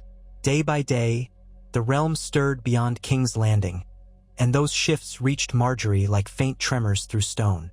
Jaime Lannister remained at large, marshalling whichever Lannister loyalists would still heed him. House Frey, ever clinging to the memory of its new Tully holdings, might align with the Lannisters again, unless Margaery could entice them with more immediate rewards. The Iron Bank, though not openly hostile, held an uncomfortably large ledger that tallied the crown's debts. The Vale was rumored to be in flux, subject to Peter Baelish's ever-shifting alliances. Rumors abounded that in the north, the Boltons, much despised, held tenuous control, while other factions quietly looked to the Starks' memory. And if that were not enough, whispers carried news of Daenerys Targaryen beyond the Narrow Sea, though no one had yet seen her land upon Westeros shores. All of this might one day crash like a wave upon the red walls, and Margaery intended to be ready. Still, the immediate shape of her rule was largely unchallenged inside the capital. The Faith had turned its wrath upon Cersei, who now languished in a cell beneath the great September of Baelor. Each day, small groups of devout whispered of a second trial looming, or of new humiliations that might be inflicted upon the former Queen Mother who had once unleashed the Faith militant for her own ends. Margaery knew that many of Cersei's old supporters seethed, but they were too few and frightened to gather in open resistance. Her beloved Tommen had all but sealed that chapter with a public decree endorsing the Faith's right to judge his mother. The boy had done so with tears on his cheeks, but had done it nonetheless. Margaery still felt a pang of sympathy for him. It was no light thing to condemn one's own blood, yet the realm demanded it. The Sand Snakes, too, walked freely through the halls, accompanied by Ellaria Sand herself. They were a vivid, stark presence. Each daughter of Oberyn carried herself with a distinct bearing. Obara's restless, prowling step, Nymeria's quiet watchfulness, Tyenne's seeming sweetness that concealed edges of steel. They had proven instrumental in infiltrating the city during the takeover. Now they were occasionally feted as heroes, a notion that must have seemed strange to the Dornish women who had so often been scorned or dismissed by the lords of the Seven Kingdoms. Their new status gave them a taste of power they had not held before. It also served as a constant reminder to Margaery that alliances built on vengeance and shared interests could become precarious if those interests were ever threatened. She kept a sharp eye on how much freedom she granted them. A single miscalculation could set the city on edge once more. In the first weeks of her new regime, Margaery summoned her most trusted servants, the spymaster types and the deeply loyal men and women she had been cultivating for years. She tasked them with sniffing out any sign of conspiracy within King's Landing, especially among those who might rally the old lion banners. She rewarded a handful of merchants and guild leaders who had proven loyal during the coup, ensuring that commerce started flowing again. She even held a carefully staged audience where the High Sparrow appeared as a guest of honor, showered in words of courtesy and gratitude for his help in guiding the realm toward moral health. His presence, while irksome at times, remained useful. He commanded too much sway among the small folk for her to cast aside, and she had played the pious queen too long to back away from that image now. On one such morning, Margaery sat upon the smaller throne beside Tommen in the great hall of the Red Keep, hearing the petitions of minor lords and town representatives. Sunlight spilled through the high windows, catching motes of dust in luminous streams. Tommen listened attentively but spoke rarely, glancing over to Margaery for reassurance whenever a new case began. She offered him small nods of approval, if she was to keep him content, and keep him from unraveling under the weight of how his mother had fallen. She needed to ensure his sense of dignity. But truly, it was she who was shaping the realm's responses. A hush fell when Ellaria Sand stepped forward, flanked by Obara and Nymeria. Tyene was absent this time, presumably off amusing herself somewhere in the city. The Dornish trio bowed with a certain theatrical flourish. Margaery inclined her head, confident that their presence was partly for show. The court gazed on with curiosity. "Your Grace," Ilaria said, addressing Tommen but letting her gaze settle on Margaery. "We bring news from the Dornish host beyond the Blackwater. My daughters and I have assessed the roads and found them safe for trade, provided the Crown's men remain alert. We have also spoken with the Gold Cloaks about reorganizing certain checkpoints to reduce tensions." Margaery allowed herself a small, courteous smile. "This is good to hear, Ilaria Sand. Stability along the roads is essential if King's Landing is to flourish once more. Many thanks to Dorne for its continued cooperation." Tommen nodded earnestly, though he had not heard the details beforehand. Yes, we are grateful. The people must be able to travel and trade safely." "Indeed they must," Ilaria replied, her voice lilting with a subtle note of satisfaction. "With your leave, we would request that Dornish envoys be granted official seats in the city's mercantile councils, so they may better manage the flow of goods to and from Sunspear." This was part of the arrangement that had been whispered about in private rooms. Dorne would claim a stronger stake in the capital's trade routes, effectively locking in their alliance economically as well as politically. Margaery knew that in time, some lords of the Reach might bristle at the idea of Dorne gaining too large a foothold in the same marketplace. But for now, it was an acceptable price to maintain the pact that had toppled the Lannisters' hold so efficiently. She smiled in assent. "A wise suggestion. The Crown will see it done. Tommen, will you grant your approval?" "Of course," Tommen said, with a boyish enthusiasm that revealed he had never truly understood the intricacies of trade. "Any friend of the Crown should be properly represented." Ilaria offered a respectful bow. Obara and Nymeria exchanged a glance. Margaery thought she saw a hint of smugness in Obara's eyes. The Tyrell Queen filed that away. They would remain allies, but it never hurt to note the unspoken signals. Dorne was a land that prized pride and vengeance. If there came a day when they felt shortchanged, they could grow dangerously restless. Still, for now, both sides profited from this arrangement. When the Dornish women turned to leave, Margaery gave them a final, measured nod. The clang of the guards' pikes on the marble echoed, a ceremonial sign that the next petitioners might approach. So passed the day's business, a slow pageant of lesser lords, craftsmen, and a handful of foreign merchants seeking licenses to expand their stalls in the city markets. In each case, Margaery offered carefully weighted concessions and courtesies, ensuring no single faction felt overlooked, yet continuing to consolidate her own hold on the capital's purse strings. Only when the sun sank toward the horizon did she finally rise, her limbs stiff from hours of decorum. The hush in the hall broke into chatter as courtiers and petitioners began departing. Guards parted to let her pass. Tommen trailed at her side, followed by her ladies-in-waiting, and together they moved through the labyrinthine corridors toward their private chambers. Small pools of torchlight flickered against the stone, giving the passage a solemn cast. "Are you tired, my king?"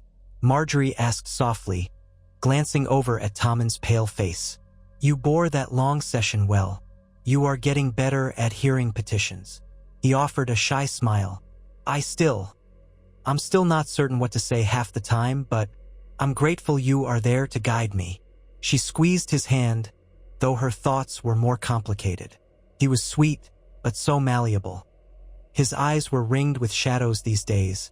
Losing Cersei as a mother figure, no matter how flawed that relationship, had weighed heavily on him. Margaery did her best to soothe his fears with kindly words, warm presence, and the sort of gentle leadership he admired.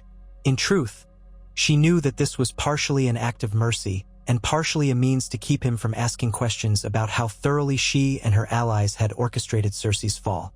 "I'm always here," she told him, guiding him onward, "and I always will be." Once they reached Tommen's apartments, Margaery dismissed most of the guards, allowing only a pair of Tyrell knights and a sparrow from the Faith militant to stand watch in the corridor. She knew the Faith demanded a certain level of oversight, especially with Cersei's captivity still a heated matter, but she did not mind playing along. If the High Sparrow believed that Margaery had nothing to hide, that was all to her advantage. Inside, Tommen's once sparse chambers had been lightly redecorated with a gentler palette.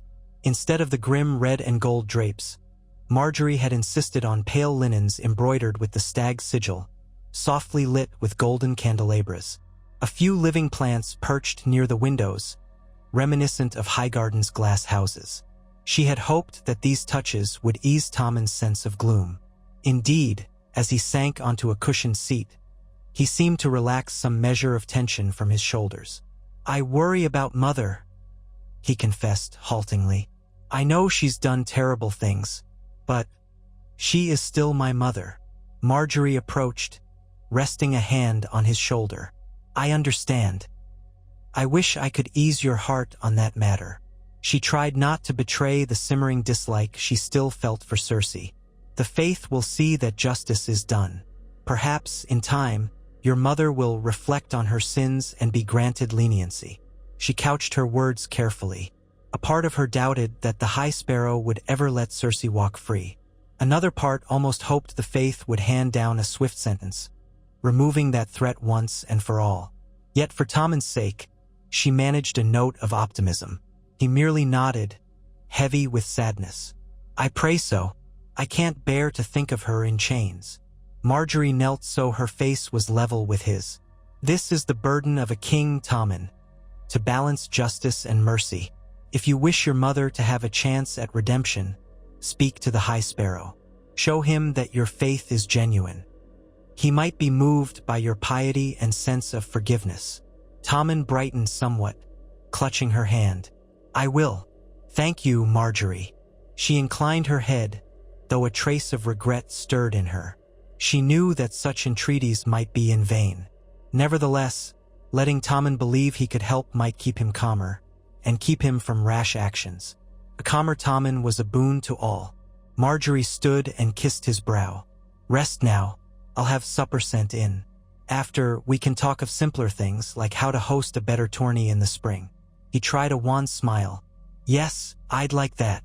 She lingered a moment, giving him a final reassuring look, then departed, leaving instructions with the servants to see to his comfort. Her ladies-in-waiting trailed behind her as she made for her own suite of chambers in the Tower of the Hand, a location she had selected for its strategic vantage within the Red Keep. Along the way, she paused to exchange a few words with the Tyrell knights stationed in the corridor. They reported no disturbances of note, though one knight mentioned seeing Ser Kevan Lannister, Cersei's uncle and former hand, pacing near the courtyard with a grim expression. Margaery made a mental note. Ser Kevan remained an influential figure among certain Lannister loyalists, though he had distanced himself from Cersei's more extreme actions in the past. She might need to offer him an olive branch, if only to keep him from scheming with Jaime. Upon entering her own suite, she found a small letter waiting, sealed with a familiar sigil. The rose of House Tyrell, but with a discreet swirl that signaled it came from her grandmother, Olenna Tyrell. Margaery broke the seal, reading by the light of a single candle while her attendants quietly busied themselves. The note was short, direct. "I've arrived in the city outskirts with a retinue of loyal bannermen. Expect me at the keep on the morrow. We must speak of seeds newly sown and serpents in the garden. Olenna." Margaery folded the parchment, smiling wryly. She had known Olenna would not remain in Highgarden for long once it became clear how thoroughly the Tyrells now dominated the capital's politics. The Queen of Thorns would undoubtedly want a hand in shaping the next steps, and Margaery was glad. For all that she prided herself on cunning, Olenna possessed a lifetime of experience. Together, they might keep the realm stable long enough to fend off the next crisis. With the letter safely tucked away, Margaery allowed herself to sink onto a cushioned chair, letting out a quiet breath. The day had been a long dance of courtesy and manipulation. She rubbed her temples. For a moment, a wave of fatigue threatened to drag her under. She was about to wave her ladies away so she could rest in private when a knock sounded at the door. A soft, careful knock that conveyed a wish for discretion. She glanced at her senior attendant, who moved to open the door. One of the Red Keep's servants bowed, eyes flicking to Margaery with faint apprehension.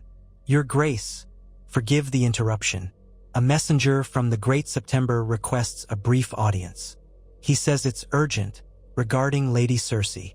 Margaery felt a faint tightening in her stomach. Had Cersei attempted escape, or had the High Sparrow decided to speed up her trial? She gestured for the servant to bring the messenger at once.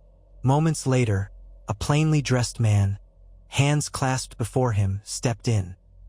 He bore the reserved look of a Septon's assistant, though the fervor in his eyes suggested he was deeply loyal to the faith. "Your Grace," he said, bowing so low his nose nearly brushed the floor. "I come with news from His High Holiness, the High Sparrow. He wishes to inform you that Cersei Lannister's penance is to be decided tomorrow at midday. He humbly invites you and King Tommen to attend, if you so choose." Margaery's lips parted in surprise. That was abrupt. She had expected the faith to prolong Cersei's suffering, but perhaps the High Sparrow believed a swift display of justice would be more beneficial to the faith's public image. Or perhaps Cersei herself had pleaded for a second trial by combat, though the faith would never allow a champion like the Mountain to fight for her again. "I will see that the king is informed," she replied calmly. "Convey to the High Sparrow that we appreciate his courtesy, and we shall consider attending." The messenger bowed again. "Thank you, Your Grace. The Seven watch over your wisdom." Then he departed with as little ceremony as he'd entered. Margaery sat in stillness, absorbing the implications. If the faith intended a public penance or a trial, the crowd would swarm around the September. It might become a spectacle even bigger than Cersei's first walk of atonement. But the city was different now. Margaery held the real power, and the people saw the High Sparrow as an extension of the new order. The outcome could shape how the faith was perceived going forward. If they handled Cersei too harshly, some might recoil. If they were too lenient, it might spark rumors of corruption. Margaery weighed the possibilities. Ultimately, she thought, it might be best to appear with Tommen, demonstrating that the crown supported the faith's verdict but also offering a semblance of mercy. The tension in her chest rose, but she steadied herself. She had navigated more dangerous waters before. This was simply the next step in ensuring that Cersei's shadow did not linger over King's Landing. She gestured for a quill and parchment, intending to pen a note to Olenna. If the Queen of Thorns was arriving on the morrow, she should be warned of this development. Then Margaery would try to rest. There was no telling how the day ahead would unfold. True to her word, Olenna Tyrell swept into the Red Keep the next morning, accompanied by a small coterie of Tyrell bannermen and enough outriders to fill the stables. She wasted no time in presenting herself at Margaery's solar. When the door opened, Margaery rose from her seat with a genuine smile, though a watchful one. Her grandmother's presence was both comforting and galvanizing. Olenna was as sharply dressed as ever, wearing a headdress of muted turquoise that framed her stern face. She carried a cane, though Margaery suspected that she needed it less for support and more for the dramatic effect when she tapped it on the floor to punctuate her opinions. As soon as the door closed behind her, Olenna scanned the room, ensuring no eavesdroppers lingered, then lifted her chin at Margaery. "Well, child, you've certainly outdone yourself," she said, voice cutting through the hush. "It's one thing to snatch control of a city from the Lannisters' incompetent claws. It's another to do it so gracefully that no one can even mount a counterstrike. Bravo." Margaery's lips curved. "Thank you, grandmother. It means a great deal to hear you say that." Olenna's eyes flicked toward the window, where a partial view of the city spread below in the morning sun. Well, your job is not finished. That's the trouble with taking power. You must hold it, and that can be the trickiest part of particularly with these Dornish at our side. I'm sure they're lovely allies until they're not." Margaery nodded. "I've been keeping them satisfied with trade concessions and a presence in the small council. They're quite enthusiastic about burning away any last trace of Lannister influence. Yes, but once they sense a chance to advance Dornish interests beyond what's been promised, they might turn on us. Don't forget that Illyria Sand took power in Dorne by removing Prince Doran Martell and forging alliances among the Sand Snakes. Fierce, cunning, ruthless." Olenna tapped her cane on the floor. "But we will manage them. Now tell me about this business with Cersei and the Faith." Margaery's expression cooled. "They've announced her penance or trial will be decided at midday. The High Sparrow has asked that Tommen and I attend." Olenna arched an eyebrow. "Bold of him. The faith's theatrics can be so tedious. Still, I suppose you must attend, if only to show the people that you're not afraid to face whatever the faith declares, and to keep poor Tommen from trying anything foolish on his mother's behalf." "That's precisely my thought," Margaery said. "I must keep the faith's confidence, and I must keep Tommen's trust. If either one falters, everything becomes precarious." Olenna's gaze grew thoughtful. "You know, child, there was a time I would have delighted in seeing Cersei stripped and paraded, but even that show of humiliation might not be enough to quell old resentments. Are you sure it wouldn't be safer to expedite her demise? Let the faith blame it on some malady of the soul or an accident." Margaery considered it.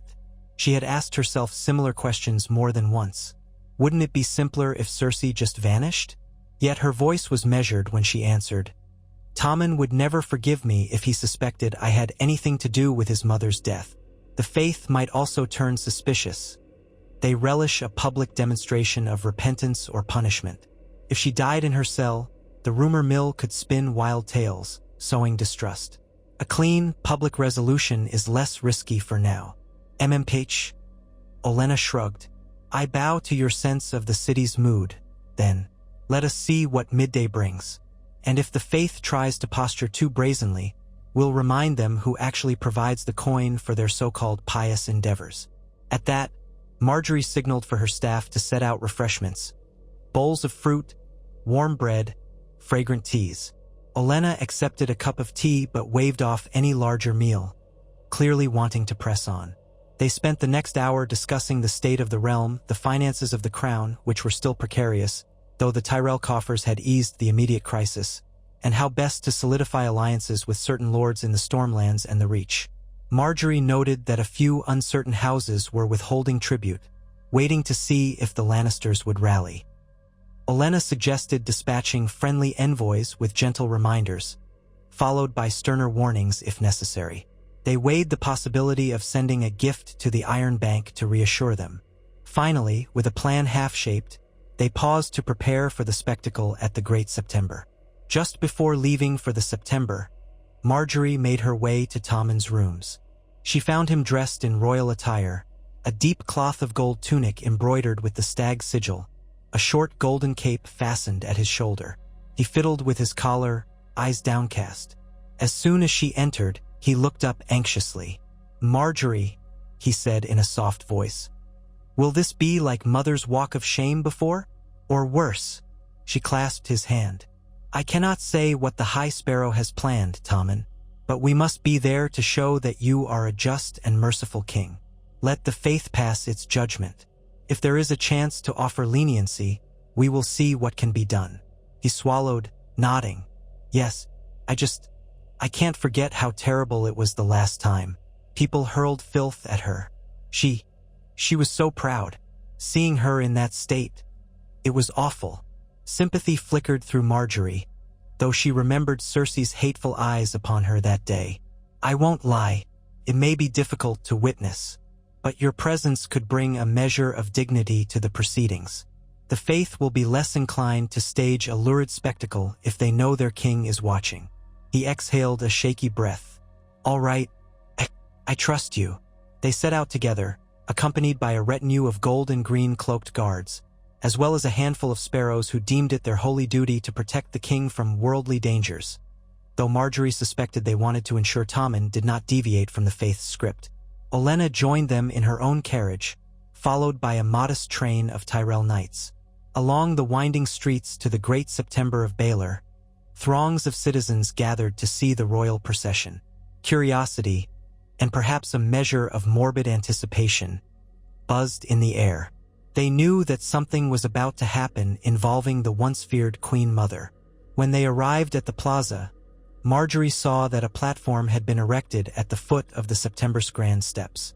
The High Sparrow stood near it, hands folded in his sleeves, speaking quietly with a small group of septons and septas. The crowd parted as the king's party advanced, though Margaery observed no hostility, only an uneasy hush. The months of bread distribution, the improved city watch, and Margaery's careful cultivation of goodwill had softened the people's anger, but they remained deeply curious about the fate of Cersei Lannister. Tommen dismounted first, then reached to help Margaery down. She took his hand with a regal nod, scanning the crowd. The sand snakes were present at the edge of the plaza, easily spotted by their lithe stances. Illyria Sand stood behind them in a subdued cloak of Dornish silk, evidently not wishing to overshadow the day's events but making sure Dorne was represented. Close to the platform, Margaery noticed Ser Kevin Lannister, face drawn, arms crossed. He was flanked by a handful of lesser Lannister cousins, all of them wearing solemn, grim expressions. None approached Tommen or Margaery, and none had swords drawn. There would be no violence here, not with so many Faith Militant and Tyrell guards in attendance. Still, the tension was palpable. The High Sparrow stepped forward, bowing to Tommen and Margaery. His robes were threadbare, yet neatly patched, and his face bore that same mask of mild piety that Margaery had come to recognize. "Your Graces," he said, "you honor us by attending this solemn occasion. May the Seven guide our hearts to righteousness." Tommen nodded wordlessly, while Margaery answered with her own measured courtesy. "We come in humility to witness justice done." The High Sparrow's gaze flickered, though his smile remained gentle. "Then let us begin." He turned to the crowd, raising his voice. "People of King's Landing, we gather to decide the fate of Cersei Lannister, who stands accused of grave sins against the gods and the realm. Let her be brought forth, that all may see the truth." A swell of murmurs moved through the crowd. Then, from the doors of the September, a group of septas emerged, leading a figure in a plain shift Cersei. She was thinner than before, her hair still cropped short from her last captivity, her face set in a mask of defiance. But she walked unshackled, her posture straight despite the hush that fell over the plaza. When she reached the platform, she looked out at the crowd, and her eyes immediately found Tommen, then Margaery. The hatred that burned there was almost physical. Margaery felt it lance through the air like a dagger. Yet, if Cersei was seething with rage, she did not lash out. Perhaps she knew she stood on the edge of the abyss. "Cersei of House Lannister," the High Sparrow intoned, "you have confessed to sins against the faith before. You have endured penance for some. But other accusations remain, and new ones have arisen since the day your unholy alliance with false powers brought war and suffering upon this city. Will you now speak in your defense?" A ripple of tension. Cersei's voice, when it came, was low and brittle. "I will not confess to lies. I have wronged no one but those who sought to destroy my family." A wave of whispers rose from the crowd. Margaery noted Tommen's anguished expression. He tried to step forward, but Margaery gently caught his arm, keeping him in place. The High Sparrow responded with an air of patient sorrow. "And so, you deny that you conspired to harm the faith? That you spilled blood within these holy walls by unleashing your chosen champion? That you hoarded resources while the poor starved?" "I deny these twisted charges," Cersei snapped. "But I do not deny that I have done everything to protect my children and House Lannister from traitors and heretics." Her gaze slid pointedly toward Margaery. Then, she raised her voice to the crowd, a last attempt to rally them. "Am I to be condemned for defending the rightful throne?" Silence hung. Some in the crowd might once have cheered for her. Now, they glanced about, uncertain, as though collectively remembering the cruelty and the chaos that had marred her rule. Margaery felt a flood of relief that the majority would not heed Cersei's words as they might have in the past. The High Sparrow let the silence hold a moment, then stepped forward. "No mortal stands above the judgment of the Seven. The King himself stands witness, and we have weighed the testimonies of countless others. Lady Cersei, you have chosen to spurn the path of confession and repentance. Thus, the faith must impose a punishment to expiate your sins. Kneel, and may the Mother have mercy on your soul." Cersei stood rigid. For a moment, Margaery thought she might refuse, might attempt some desperate gambit. But the circle of Faith Militant and sparrows around her allowed no avenue for escape. Slowly, painfully, Cersei sank to her knees before the High Sparrow. "Cersei Lannister," he pronounced, "you shall be confined for the remainder of your days to a life of silent penance, your titles stripped, your lands forfeit to the crown. Only by devoting yourself to the seven can you hope to find salvation. If you reject this path, your life is forfeit. Should you ever set foot outside the holy confines of the faith's custody without permission, your blood will be upon your own hands." He paused, letting the severity sink in. "This is our judgment." A collective gasp fluttered through the crowd. Many had expected another walk of shame, or even a beheading. Margaery sensed the High Sparrow's cunning at work. He was taking a middle route that spared Cersei's life, perhaps to avoid inflaming Tommen's wrath, but effectively neutralized her as a political force. For all intents and purposes, it was a living death. Margaery flicked her eyes to Tommen, seeing the relief that warred with heartbreak on his face. He had not wanted to see his mother killed in front of him. This solution offered a path that let her live, albeit in captivity forever. Cersei's shoulders shook, whether with anger or despair. Margaery could not tell. She lifted her head, staring at the High Sparrow with loathing. Then her eyes cut to Tommen. She opened her mouth as though to speak. A hush locked down the plaza. But in the end, she said nothing. Her jaw snapped shut, and she rose on unsteady feet. The Septas took hold of her arms, leading her back toward the September's towering doors. A wave of whispers followed her. She paused only once, turning for a final look at Tommen. Margaery thought she saw tears in those green eyes, but the next moment, Cersei was gone, swallowed by the gloom of the entrance. The doors thudded shut behind her. The High Sparrow lifted his arms. "The mother is merciful, the father is just. This matter is finished. Go in peace." A hush held. Then the crowd slowly began to disperse. No one cheered, nor did they riot. The mood was somber. Tommen stood like a statue, tears brimming in his eyes. Margaery slipped her arm through his, guiding him gently away from the platform. Olenna joined them, her features set in a dispassionate mask. "That is the best you could have hoped for," Olenna murmured to Margaery. "The faith has placed her in a cage without bloodshed. Tommen remains free of guilt. In the eyes of the city, you are a merciful queen who allowed the seven to judge fairly." "Well done." Margaery nodded, though she felt no real triumph. This was a necessary step, nothing more. She squeezed Tommen's arm. "Are you well, my king?"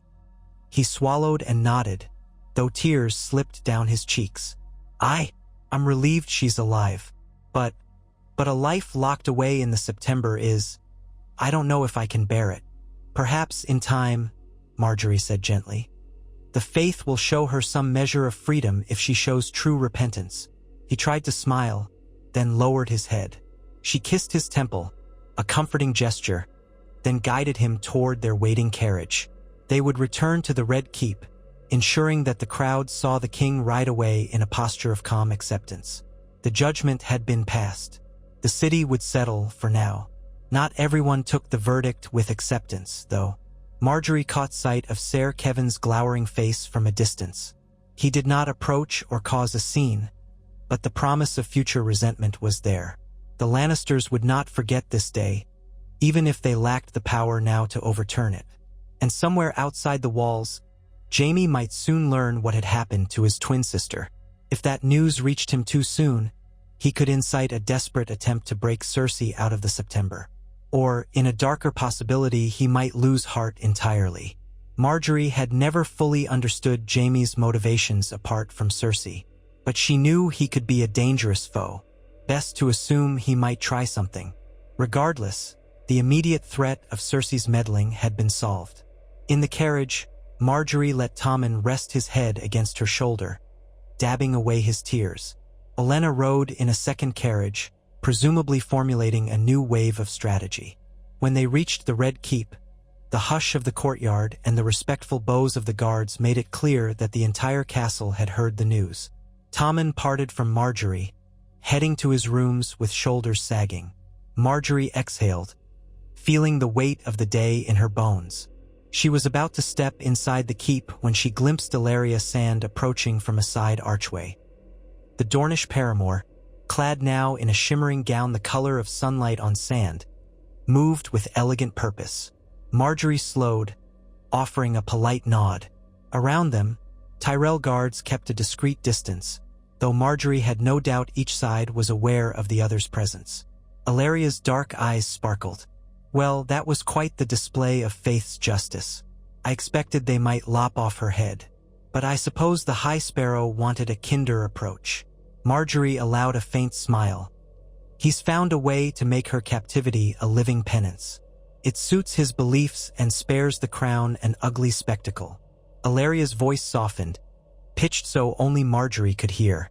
She should thank the Seven that it was the Faith and not Dorne who had her in custody. Some of my daughters would gladly have given her a more personal reckoning. Margaery suspected that was true. Obara, in particular, had an appetite for violent retribution. Then it's fortunate for her, and for the peace of the realm, that events unfolded as they did. A silence fell, during which Illyria observed Margaery's face with the slightest tilt of her head. "You seem weary, my queen." "I have many concerns," Margaery admitted. "The city does not rest simply because Cersei is locked away. Jaime Lannister still prowls the outskirts. The crown's debts remain an issue, and the north is uncertain. And the Vale." "Yes, the Vale," Illyria interjected.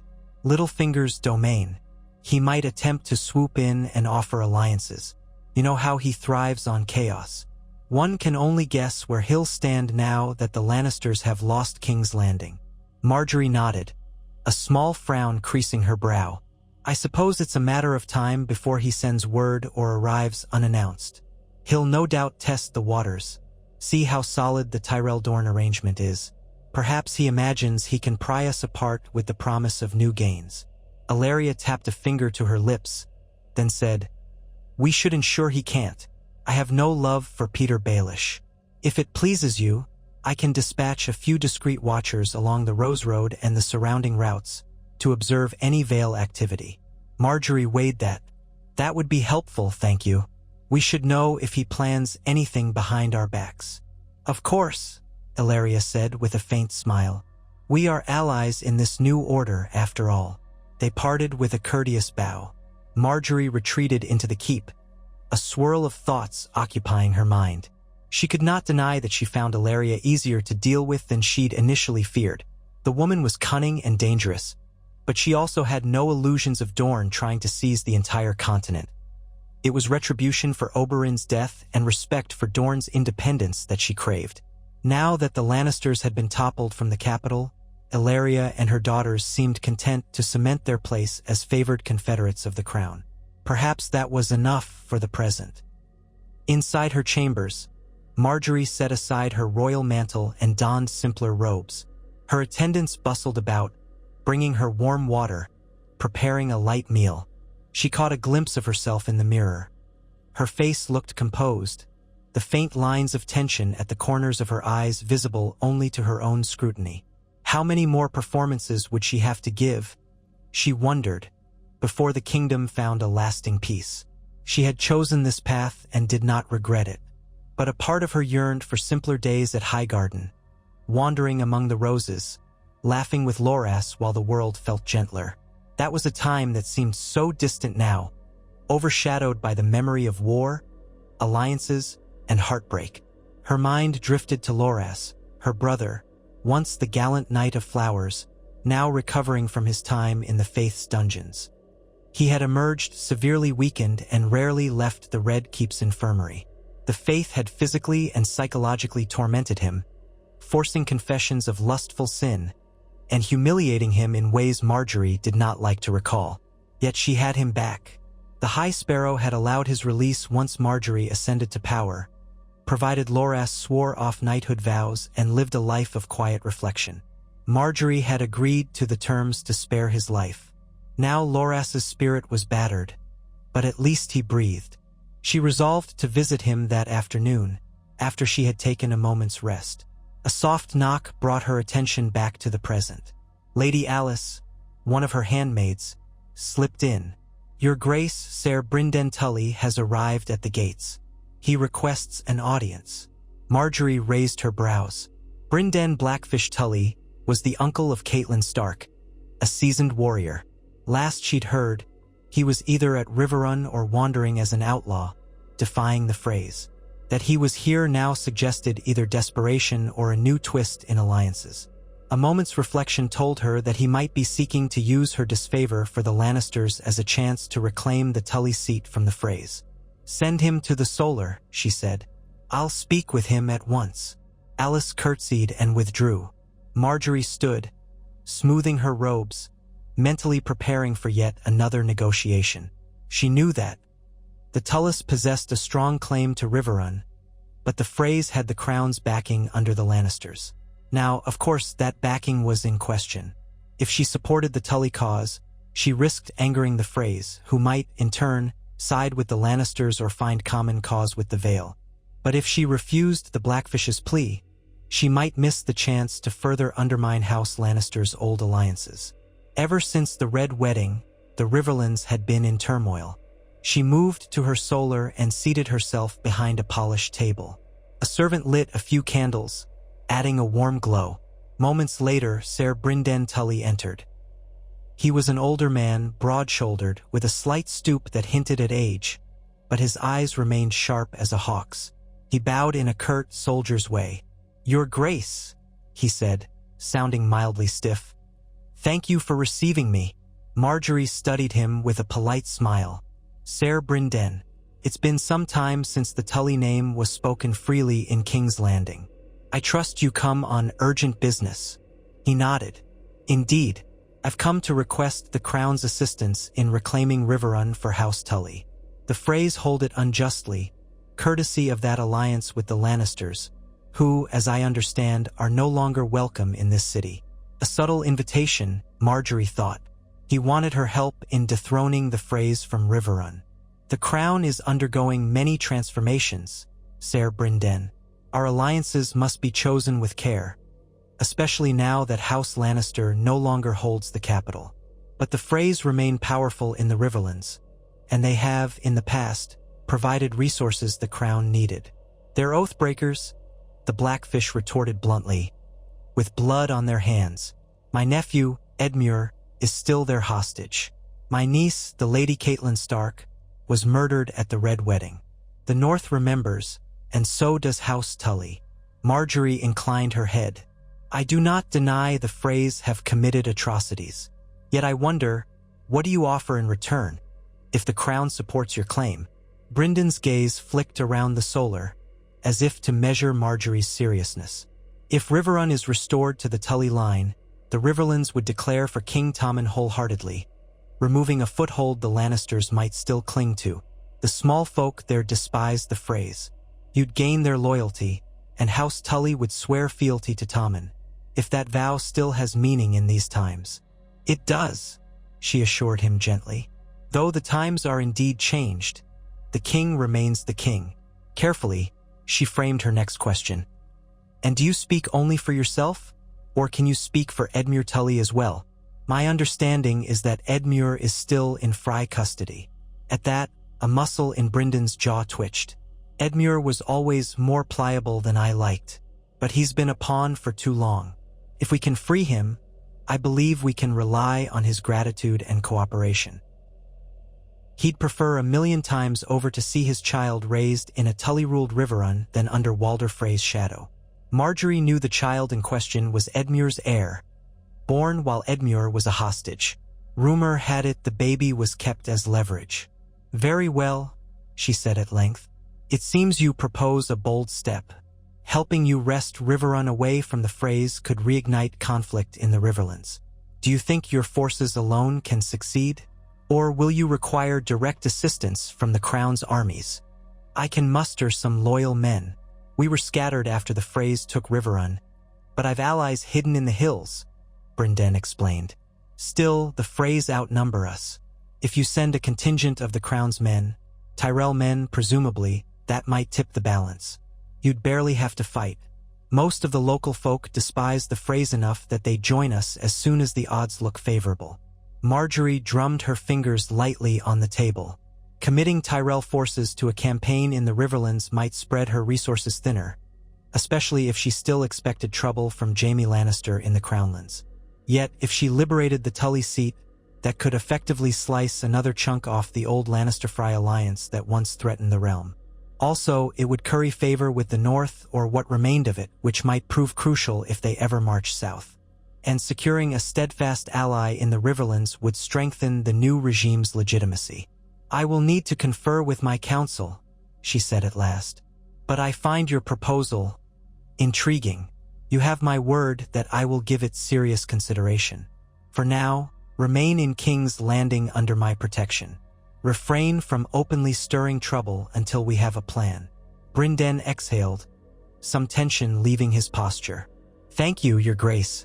I appreciate your courtesy." He hesitated, then added in a gruff tone, "I've no love for politics, but I'm grateful you'll hear me out." Margaery inclined her head.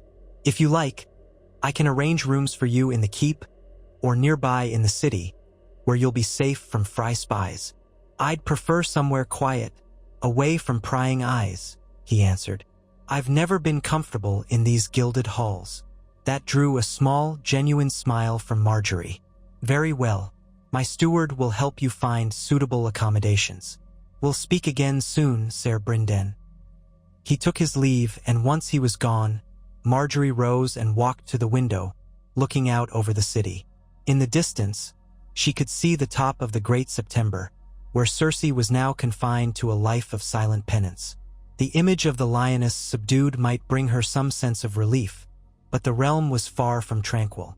Riverrun's plight, the Vale's ambiguous stance, the Lannisters scattered beyond the Crownlands, the looming potential of other powers outside Westeros. It was a tapestry of challenges. Yet Margaery felt a fierce resolve kindle in her. She had seized King's Landing through an alliance with Dorne. Together, they had toppled the Lannisters. She was more than a figurehead queen. She was a master of the game, with enough cunning to navigate the swirl of alliances. So far, she had avoided the bloodbath many had predicted. If she could continue to spin these threads carefully, perhaps she could usher in a lasting peace, though peace might look more like a precarious balance of competing factions than a true unity. That, she thought, might be the best anyone could hope for in Westeros. A knock sounded again on the door. This time, it was the steward who oversaw the keep's daily affairs. He bowed and announced that the small council was assembling at her convenience. Margaery nodded, reminding herself that Tommen was the king in name, but he rarely attended such council meetings unless specifically directed. She smoothed her robes, squared her shoulders, and headed out, ignoring the ache in her legs. The life she'd chosen was not one of ease, but it was a life that offered her the power to shape destinies. So she walked forward, determined to bend circumstances to her will. In the council chamber, Olenna was already seated, tapping a finger on the polished table. Illyria Sand perched in another chair, swirling a goblet of wine. A few Tyrell bannermen filled the remaining seats, along with a cluster of officials. Some new appointees, others left over from the Lannister era who'd pledged loyalty to Tommen under Margaery's watchful eye. They stood as she entered. She motioned for them to be seated, then took her place at the head of the table, where typically the hand of the king or the king himself might sit. But Tommen, in his gentle way, had allowed her to preside. He had no relish for these machinations. "Good day, my lords and ladies," Margaery began. "Let us speak plainly. The matter of Cersei Lannister is resolved. For now, we need to turn our attention to the tensions beyond the city. Reports indicate Jaime Lannister remains with a modest force, likely near Rosby. The Riverlands are restive, the Freys still holding Riverrun. The Vale remains quiet but is likely watching us. The North remains largely out of reach for the time being." One of her new counselors, a Reach Lord named Ser Devon Oakhart, frowned. "Your Grace, do we have reason to fear a Lannister strike on the capital?" Olenna answered before Margaery could. "Even Jaime can't be fool enough to try a direct assault on King's Landing now, not when we have the City Watch, the Tyrell men, and the Dornish at our disposal. He might pick at the surrounding towns or try to disrupt trade. That would be irritating, but not fatal."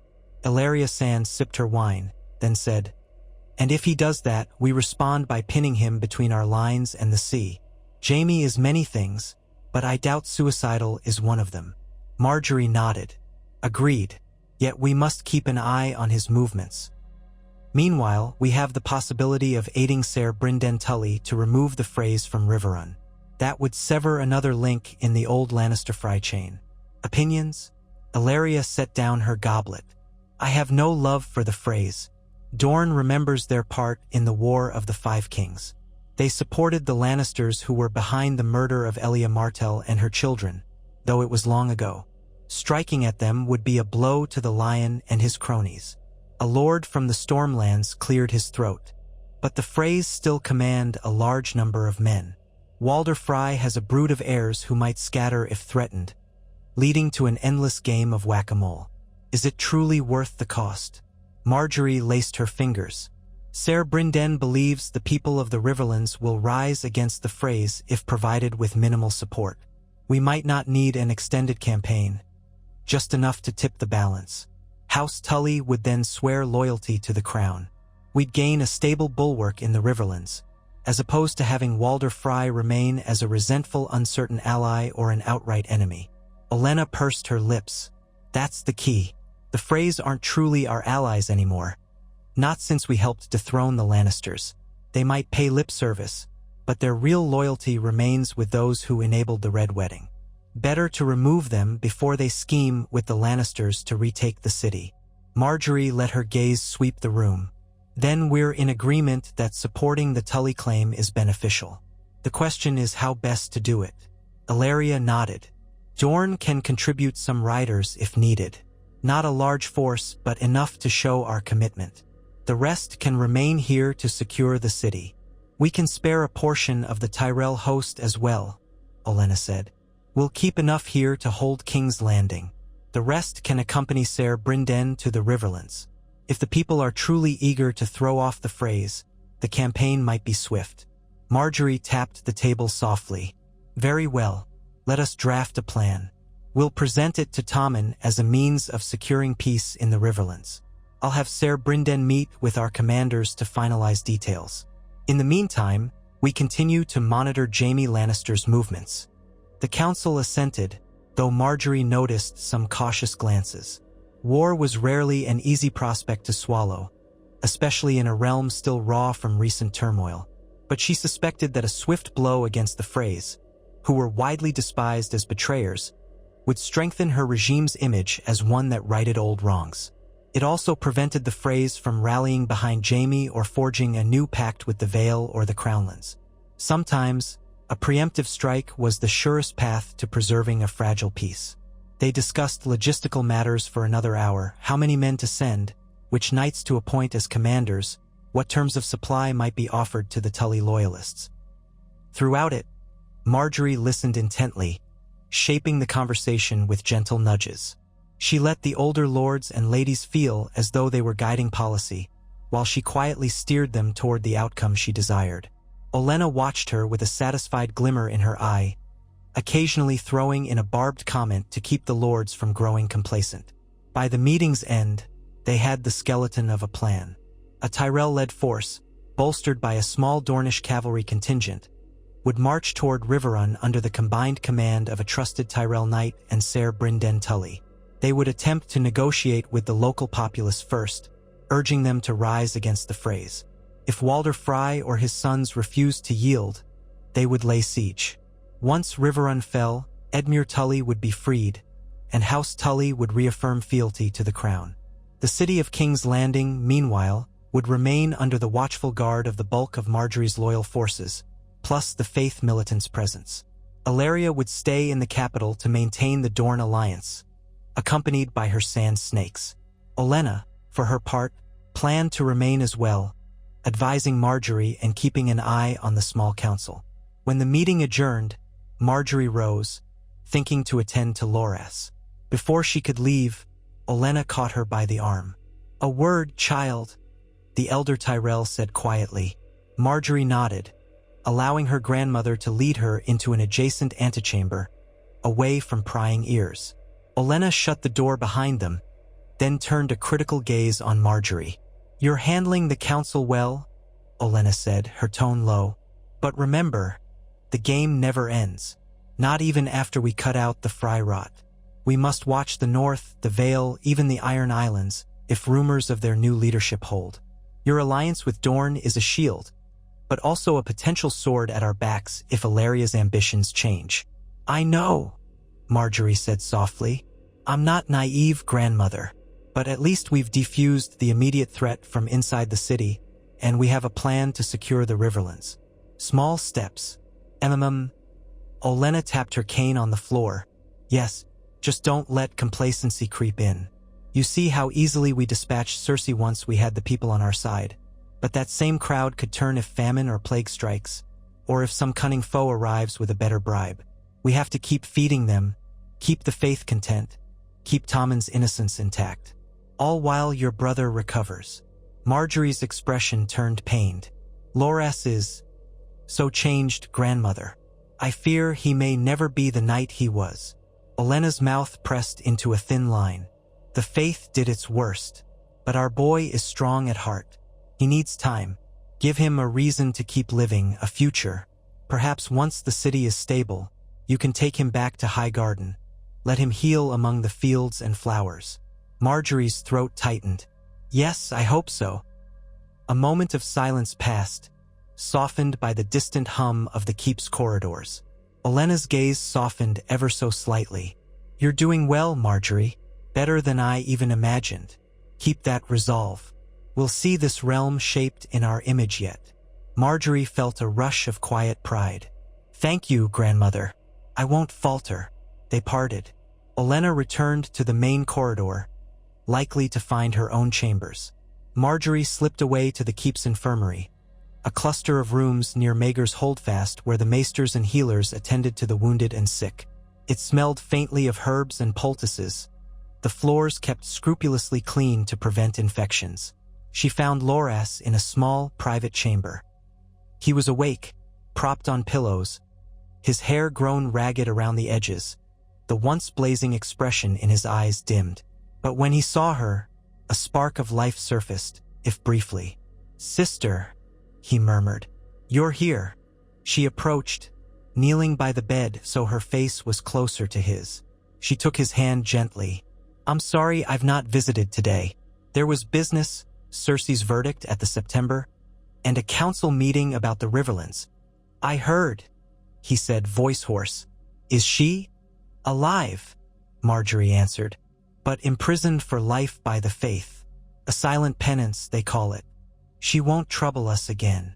A faint laugh escaped Loras, bitter, hollow. "Poetic. She used the faith to crush us, and in the end, they crushed her. But not before she—" He grimaced, trailing off, recalling the horrors he endured at their hands. Margaery squeezed his hand. "She can't hurt us now, nor can she spin her webs around Tommen or make him choose between us and her. You're safe, Loras." He nodded, though his eyes flickered with old wounds. "Safe. Except I can never wear the white cloak again. They forced me to renounce it.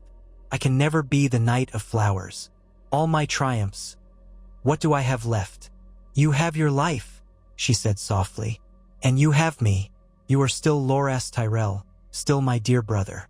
Once you've healed, we'll find you a new path. Whether that's in Highgarden or here, we'll ensure you have a life worth living." He tried to muster a smile. "I love you, Margaery." Her chest tightened with affection and sorrow. "I love you too. I'll stay by your side as long as I can today. We can talk, or we can just be quiet." He nodded, closing his eyes. Margaery turned to the maester who hovered nearby, receiving an update on Loras's condition. Though his physical injuries were healing, the deeper wounds were mental and emotional. They would take far longer to mend. Still, Margaery would not give up on him. She had fought too hard to rescue him from the faith's grasp.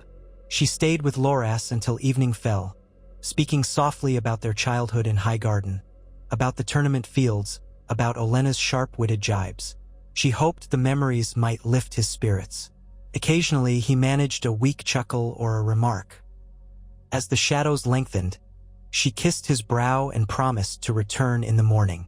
Then she left for her own chambers, drained, her heart heavy for her brother. That night, as she lay in bed, alone, for Tommen had chosen to sleep in his own quarters, likely brooding over his mother, Margaery's mind whirled with the complexities swirling around her. Cersei was neutralized. The city was calmer than it had been in living memory. Yet so many challenges lay ahead. The Tully expedition, the uncertain stance of the Vale, the inevitable Lannister retaliation. At times, the realm felt like a tapestry with fraying edges that needed constant mending. She drifted to sleep, and in her dreams, she walked the halls of the Red Keep, each door leading to a different confrontation. A ghostly Cersei accusing her, Jaime Lannister brandishing a sword, Oberyn Martell's vengeful laughter echoing from the shadows, a Tyrell rose turning black under a scorching sun.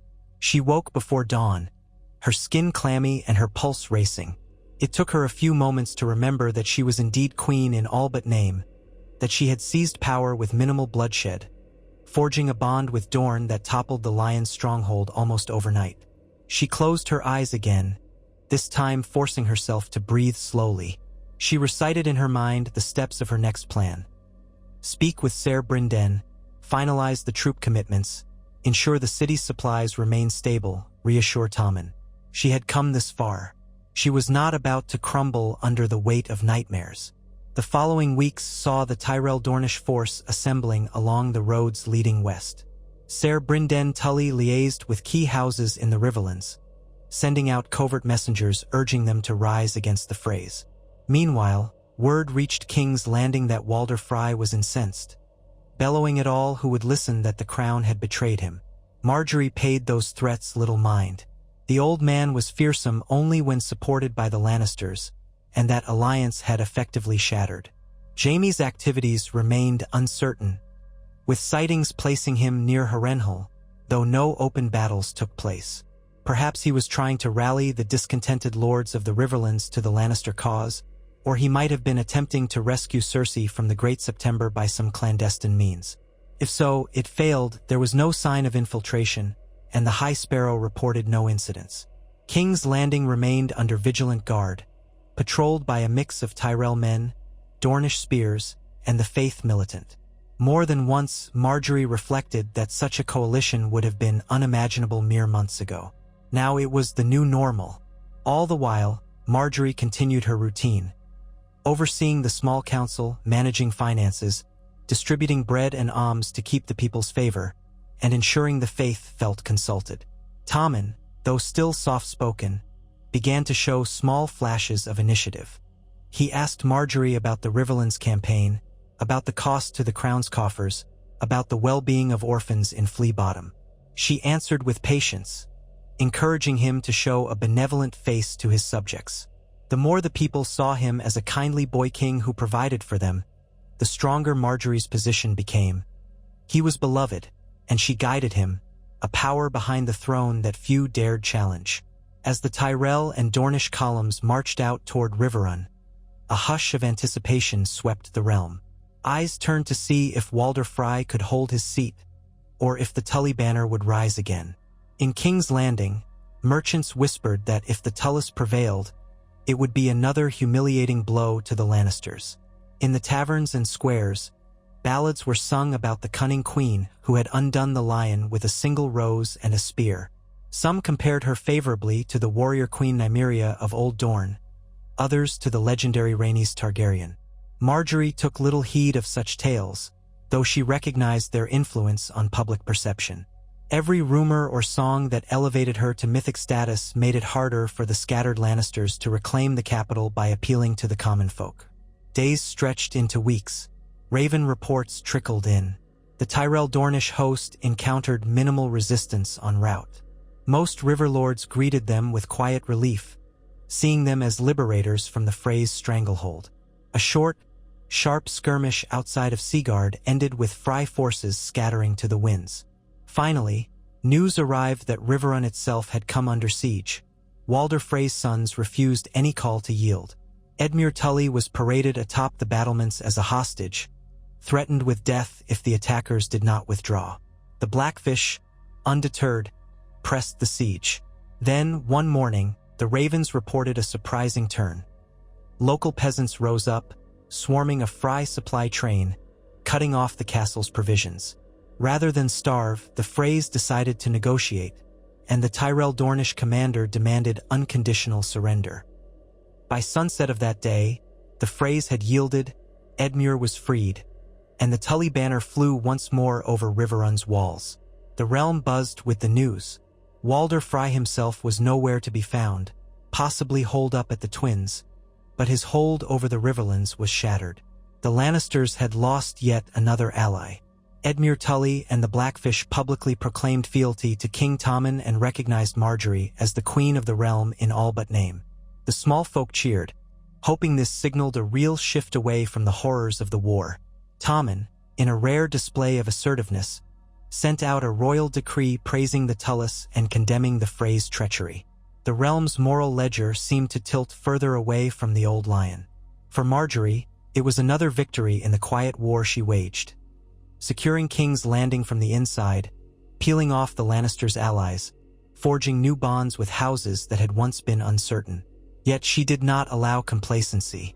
She knew that Walder Frey might attempt to rally at the Twins, that Jaime could try some maneuver, and that Peter Baelish lurked somewhere in the Vale. But for now, the city was stable, the people fed, the faith content, and the Dorne-Tyrell alliance strong. With Cersei locked in silent penance and Tommen happily reliant on Margaery, the future seemed more hopeful than it had in years. Some nights, she would stand on that same high balcony where she had first gazed upon King's Landing so long ago, where she had imagined toppling the Lannisters, though never knowing quite how. Now, she felt the wind off Blackwater Bay brush her cheeks, carrying the mingled scents of salt and city. On the horizon, the sky sometimes glowed with the promise of a new dawn. She wondered, briefly, what fate would greet them all if Daenerys Targaryen eventually landed in Westeros. But that was a matter for another day. For now, she had done the unthinkable. Arranged a secret pact with Dorne, toppled King's Landing swiftly, and reshaped the capital's governance in her own subtle but undeniable image. The realm had many trials yet to face, but the lion was fallen, and the rose stood in its place, thorns bared, ready for whatever storms the Seven Kingdoms might conjure next.